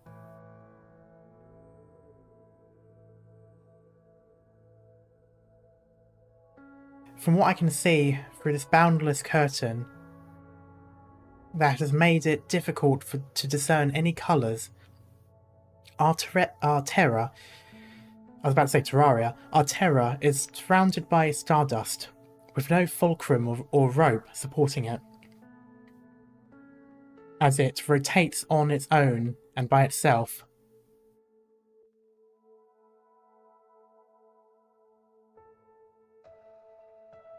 Stars blend into one another, and any measurement of distance, size, or shape is meaningless.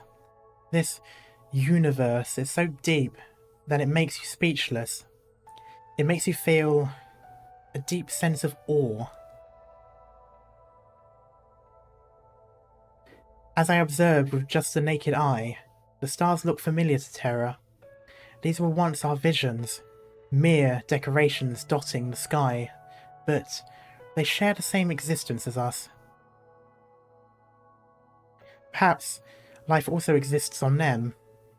The same flames of love and hate, terrible disasters, grand plans and romance, as well as mundane struggles and persistence. Going on stage over and over again.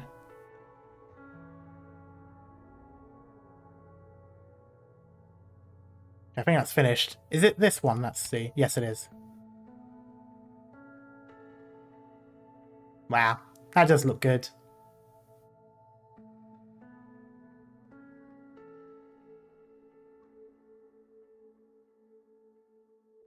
Their history written by the creation and destruction of their civilizations, with innumerable magnificent miracles, names that shine, and bloated titles added onto the footnotes before they all return to dust. Do they know a universe exists? And are they our enemies or neighbours we can get along with? If it's possible, perhaps everyone should try to understand us from this position, to understand the land, sky and sea we rely on to live. To understand where exactly we are in the history of humanity, and where exactly that entire history belongs in the universe. Only then will we be qualified to consider what direction to head in. Life support hibernation pod will close in 1 minute. Please be seated immediately. Repeat, life support hibernation pod will close in 1 minute. Please be seated immediately. Pre-hibernation record. Vital signs are normal. Emotions are relatively stable. It is truly gratifying to see that all the plants here are still alive. A pity that Muesli has no way to obtain this data. Throughout Kristen's entire life, there have only been 2 times where she truly felt alive. The first time, Saria, when I brought you back to my hometown, on the hillside where I told you about the beginning of everything. The second time is now, as I have just realised mine and my parents' dream. Whatever happens next is merely the start of a continuation. On a clear night, find a spot with a wide and open view, and set up a telescope. There you will see a single star twinkling in the night, twinkling for you in the sky. There we go.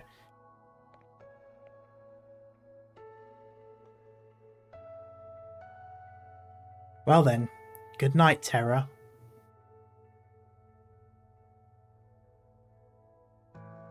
Good night, universe.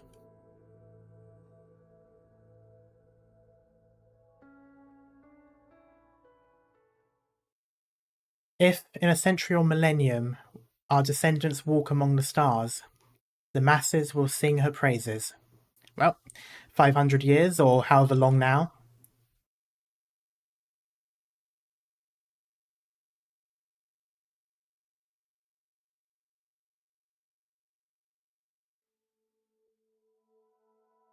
Who are you? A guardian lacking any purpose, watching over kin, brothers and compatriots who will never wake up. What are these? Life support devices far beyond what you can...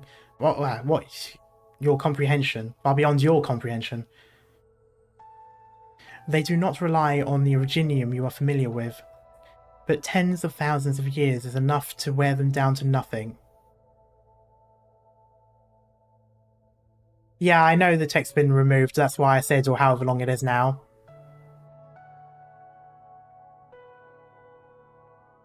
And now they are merely coffins for the deceased, just like the old days. Why do you seem so close to humanity? In our darkest days, it was only human nature that let us avert a much more complete destruction, though this means nothing but endless torment for me. Is the sky false? Not exactly.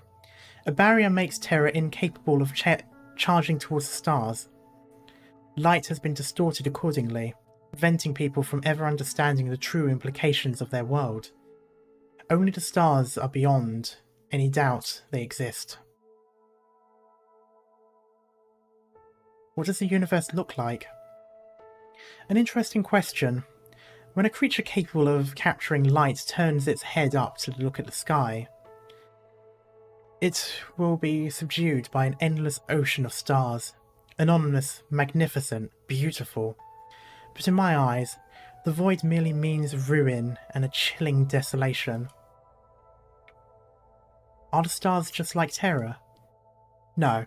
Terra is rather small compared to them. Even stars tens of millions of times larger than Terra-like star number 4, okay, would completely disappear into the gigantic black hole of the Zeboide Nebula and the satellite arrays outside Talos. First one, maybe? Can even manipulate the geographical properties of a planet like this. Why do the Sancta have halos and wings? An icy chain of command gives them an identity. It is dangerous to start a machine lacking any self-awareness in the name of a god. To fulfill a mission it cannot even understand. Have you ever seen a burden beast? The creatures known to you as burden beasts have not changed too drastically in the course of evolution. Their tenacity is as durable as the planet itself. People should treat them with more humility and respect. What is it like to travel by sea? I can only tell you what a simulation feels like. Flying across the ocean of a planet is just like wrapping yourself in a blue silk scarf. And yet, the bright blue is always fleeting. When I think about it, in our world we enjoy a lot of things that they don't have here. Talos 1 though, right? I'm assuming Talos 1 simply because it's called Talos and not Talos 2. Kristen. Say your piece. After knowing all of this, do you still intend on gambling with your life to tear open the sky? Terror is ill-prepared, and your death will be without meaning or reason. Allow me to ask you a final question.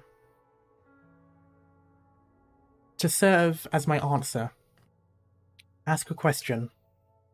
Our careers, cities, homes, art, as well as our cruel history, suffering, war, catastrophes, and arrogance that destroys everything, trends of thought and ideals, greatness granted by others and equally gifted from birth. The civilization born on this tiny patch of wilderness, and everything that we have ever loved without compare.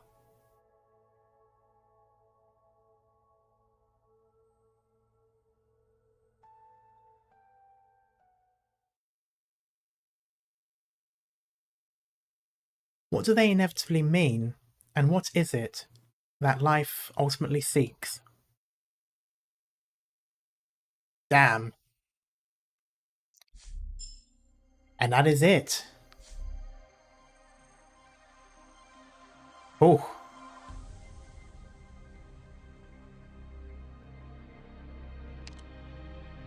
The medal is the answer, by the way. Ah, shit, I missed it. Where's the medal button? There's normally a medal button. Medal set. This one? Oh, it's a medal list, so there we go.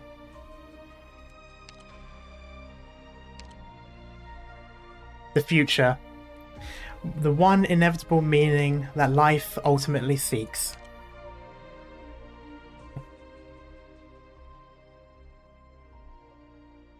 I will laugh if Kristen appears in Enfield, even if it's just story related, just because it's possible. It kind of it does make me think of Space Oddity, where, you know, the capsule does go off into space and disappear. And also the Epstein drive, or the original Epstein person who made the drive in The Expanse, who also is now just off somewhere at the edge of the solar system. Oh, Kristen's description, yes.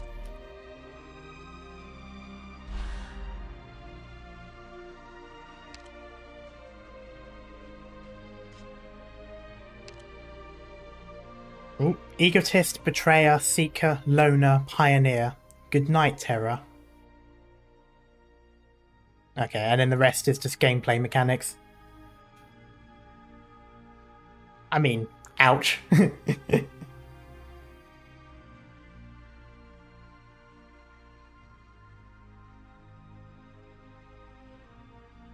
Kristen as an Enfield child would be a bit silly. I mean, not necessarily. It depends on how the... Well, A, it depends on how the stasis works. It can work. But on the other hand, it could also be story... That's what I meant by story beats. It could be, you know, maybe the ship is somewhere in Talos. Or not the ship, yeah, maybe the laboratory is somewhere in Talos and you've got the records and such. She mentioned herself the vessel wasn't ready for interstellar travel. No, but it depends on how it means. Because just because something isn't ready for interstellar travel doesn't mean its husk can't continue going in that direction. Because my take from it is they couldn't use it to travel elsewhere.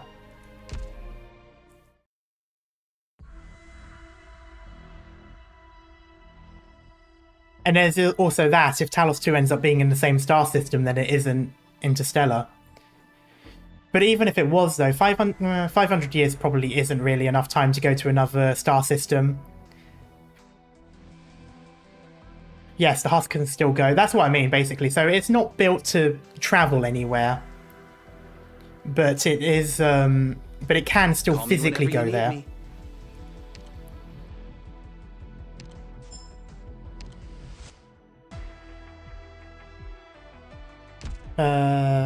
Finding logs and messages to Saria would be cool. That's partly my hope, to be honest.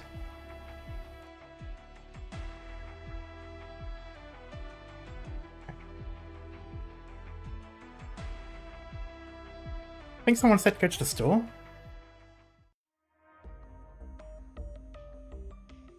No, I can't find it anymore.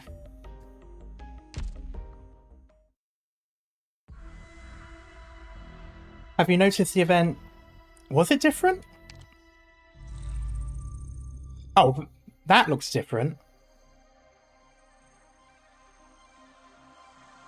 Oh, that is different. Check the calcit skin. Okay, that's going to be the last thing I'll do, though. Because it is really late and I do need to go. Outfit store. This one. Oh, this one. I saw it in... I remember seeing it in the live stream.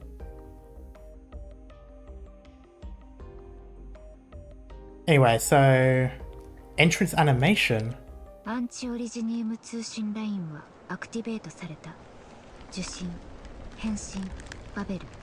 did this become a thing?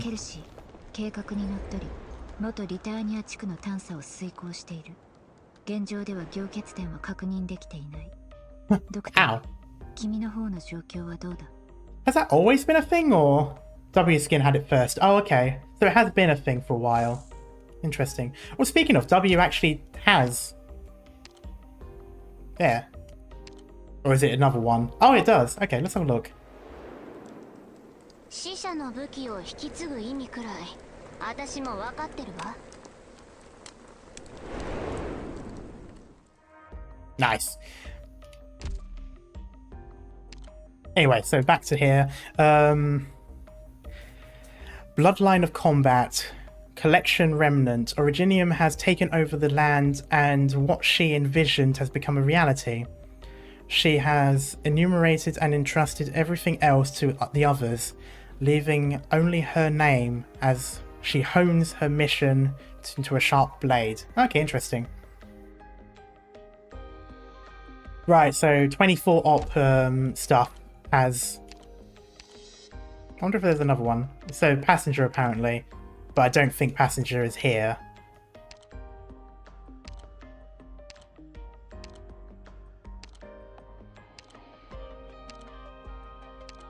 Nah. Doesn't matter, I need to...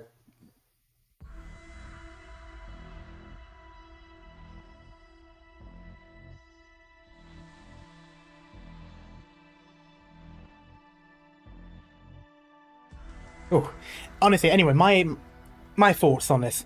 This is by far one of my favourite stories so far. Honestly, I absolutely loved it. Well, I mean, I'm a sucker for sci-fi anyway, so space and all that was definitely going to be a big thing for me, but this story has been amazing. And what do I think of Kristen? I find it hard to say because I'm glad she succeeded, and that's not really a stance I thought I was going to have at the beginning of this event, especially after just finishing reading the manga and me disliking her greatly. Doctor, there's a new message for... Oh, never mind. Let me just go into that so I don't have to deal with that. So yeah, it's weird, this entire time I've been feeling quite torn in. I kind of wanted Rhine Lab to win, just so, because I feel like it was important enough that it should happen. And yeah, there was a bit of a torn there, but ultimately I'm glad it worked out. I'm glad that Terra got to see what is, well, the truth, I suppose. I'm a little bit concerned with what will happen next, because I feel like it's going to be a doozy. And there's definitely a lot of questions I have now about the previous civilization and such. I do feel like that entire segment of giving me the answers actually didn't really give me answers and just gave me more questions. But yeah, that's my general feeling of it though. I absolutely adored this event. It is by far one of my favorites, and I know I keep saying that for everything, but it is. Every time they do these events, every time I've been loving them. And I feel like this one in particular, there's something about the scope of this event. It felt like endgame stuff. It felt like what you would have as the end of a story. And that's the thing that sort of... I suppose it technically is, because it's the end of the Rhine Lab, series of events. But still, with everything that's going on and all the revelations and all that, it wouldn't feel out of place as a main arc in a way. So it is quite... They're very interesting in that sense.